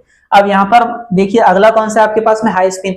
मान लीजिए D4 में ही आपके पास में कोई वीक फील्ड लिगेंड है, जैसे F6 है, जैसे Cl6 है, तो कोई भी आपके पास में वीक फील्ड लिगेंड है तो वो हाई स्पिन कॉम्प्लेक्स बनाएगा। और अगर हाई स्पिन आपके पास में कॉम्प्लेक्स है तो इलेक्ट्रॉन जंप करेंगे। तो D4 में 4 इलेक्ट्रॉन्स थे, वो 4 इलेक्ट्रॉन्स इस तरह से हो जाएंगे 1 2 3, ठीक है। और एक जो रिमेनिंग इलेक्ट्रॉन रहा वो Eg में शिफ्ट हो जाएगा, ठीक है। नीचे इलेक्ट्रॉन आपको फिल नहीं करने, पूरे कंप्लीट नहीं करने, पेयर नहीं बनाने। T2G में आप 3 ही इलेक्ट्रॉन रखेंगे सिंगल सिंगल, और उसके बाद आप Eg की तरफ जाओगे। जब Eg में भी सिंगल सिंगल इलेक्ट्रॉन कंप्लीट हो चुके होंगे तब हम वापस T2G में इलेक्ट्रॉन पेयरिंग स्टार्ट करेंगे। तो पेयरिंग नीचे से स्टार्ट होगी, T2G से वापस हम Eg की तरफ में चलेंगे। ये हमारा कॉन्सेप्ट है। तो इलेक्ट्रॉनिक कॉन्फ़िगरेशन क्या हो जाएंगी इसकी, T2G में 3 इलेक्ट्रॉन्स आपको दिखाई देंगे, Eg में आपको सिर्फ एक ही इलेक्ट्रॉन दिखाई देता है। तो देखिए कितना फर्क आ गया। लो स्पिन कॉम्प्लेक्स में कॉन्फ़िगरेशन बिल्कुल चेंज हो चुकी है और हाई स्पिन कॉम्प्लेक्स में जो है इलेक्ट्रॉनिक कॉन्फ़िगरेशन बिल्कुल ही चेंज हो चुकी है। आखिरी बात कि अगर ये कॉम्प्लेक्स टेट्राहाइड्रल रहेगा तो हम ये जो शिफ्टिंग है वो चेंज कर देंगे, यानी lower energy set of orbital जो है आपको Eg दिखाई देगा और higher energy set of orbital जो है वो आपको T2G दिखाई देगा। ये जो डिस्टेंस बनेगा CFAC का, इसको डेल्टा O ना लिखते हुए हम डेल्टा T लिखेंगे, ठीक है। तो अगर ये टेट्राहाइड्रल कॉम्प्लेक्स है तो डायग्राम कुछ इस प्रकार की आपकी बनने वाली है। जबकि ऑक्टाहाइड्रल कॉम्प्लेक्स होगा तो हमने पिछले डायग्राम को देखा है, इस तरह से ये आपकी डायग्राम यहाँ पर बनी हुई थी, ठीक है। तो यहाँ पर आकर आपका CFT जो है वो कंप्लीट हो रहा है। आखिरी काम हमें इस चैप्टर का देखना है वो है एप्लीकेशंस। तो कोऑर्डिनेशन कंपाउंड्स जो हैं इनके एप्लीकेशंस भी बहुत ही ज्यादा इंपॉर्टेंट है। तो सबसे पहला जो टेक्स्ट बुक में हमारे पास में है, हमें पता है कि हेमोग्लोबिन जो है वो एक कोऑर्डिनेशन कॉम्प्लेक्स है आयरन का। Fe का पॉर्फिरिन की जो रिंग है सेंट्रल मेटल एटम Fe के सराउंड में होती है, बीच में जो रहेगा Fe रहेगा। इस वजह से हेमोग्लोबिन जो है ब्लड में बहुत ही ज्यादा इंपॉर्टेंट रोल प्ले करता है। तो ये एक उसका एप्लीकेशन हो गया। सेम ऐसे ही मैग्नीशियम जो है आपका सेंट्रल मेटल एटम होता है क्लोरोफिल में। प्लांट्स में हमें पता है कि क्लोरोफिल है, सेम स्ट्रक्चर है, इसके भी सराउंड में पॉर्फिरिन रिंग होती है। सेंट्रल मेटल एटम कौन होगा, उसका मैग्नीशियम होगा। ये एक इसका एप्लीकेशन। दूसरा ड्रग ट्रीटमेंट, जैसे कैंसर के ट्रीटमेंट के लिए हम एक मेडिसिन यूज करते हैं जो होता है सिस्प्लेटिन। बोर्ड में PYQ है, MCQs में क्वेश्चंस पूछे जा चुके हैं। सिस्प्लेटिन जो है वो कैंसर के ट्रीटमेंट में यूज किया जाता है। सिस्प्लेटिन का मतलब है प्लैटिनम है आपके पास में, क्लोरीन है आपके पास में, और NH3 जो है वो 2 टाइम्स लिखा गया है, ठीक है। सॉरी, यहाँ NH3 होगा, ये पूरा ब्रैकेट बाय 2 होगा। तो NH3/2 लिखा है। ये जो कॉम्प्लेक्स है आपका सिस्प्लेटिन होता है, तो हम इसमें इसको यूज करते हैं। इसका एक तीसरा एप्लीकेशन है EDTA जो है वो softness and hardness of water को कैलकुलेट करने के लिए, डिटरमाइन करने के लिए यूज किया जाता है। EDTA का काम यह है कि वो हार्डनेस, यानी जिसकी वजह से वाटर में हार्डनेस होती है, कैल्शियम डाइपॉजिटिव आयंस हो गए, मैग्नीशियम डाइपॉजिटिव आयंस हो गए, उनके साथ ये बहुत ही स्टेबल कॉम्प्लेक्स बनाता है। इस तरह से हम उसको डिटरमाइन कर पाते हैं। दूसरा, इसको लीड पॉइजनिंग के लिए भी यूज किया जाता है, यानी ये एंटीडोट है लीड पॉइजन के लिए। अगर कोई लीड पॉइजन है तो उसका एंटीडोट जो है वो EDTA के अकॉर्डिंग क्या किया जाता है, बनाया जाता है। उसके अलावा इसका एक लास्ट एप्लीकेशन है टेक्स्ट बुक में, वो है आपका गैल्वेनाइजेशन या इलेक्ट्रोप्लेटिंग, ठीक है। तो हम इसको इलेक्ट्रोप्लेटिंग में भी यूज कर सकते हैं, यानी मेटल की सरफेस पर अलग अलग कलर की कोटिंग जो चढ़ाई जाती है या लेयर्स जो उसके ऊपर में चढ़ाई जाएगी, तो उसमें भी हम इसका यूज कर सकते हैं। तो ये आपके कोऑर्डिनेशन कंपाउंड्स के एप्लीकेशंस हुए हैं, ठीक है। तो ये हमारा वन शॉट था कोऑर्डिनेशन कंपाउंड्स का। बहुत ज्यादा हम डिटेल में नहीं चले हैं, लिमिटेड टॉपिक को हमने कवर किया है, मगर जो भी टॉपिक हमने देखे हैं वो बहुत ज्यादा इंपॉर्टेंट है। आप वन शॉट में ही इसको कवर करके इसकी जो क्वेश्चंस हैं वो आप घर पर प्रैक्टिस कीजिए। YouTube पर जो है तो 100 मोस्ट इंपॉर्टेंट PYQ की सीरीज भी शुरू है, उसमें इस टॉपिक के क्वेश्चंस भी कवर होने वाले हैं। तो आप वहां से इसके क्वेश्चंस भी देखिए और टेस्ट के जो क्वेश्चंस है वो भी आप ट्राई करके घर पर देखिए।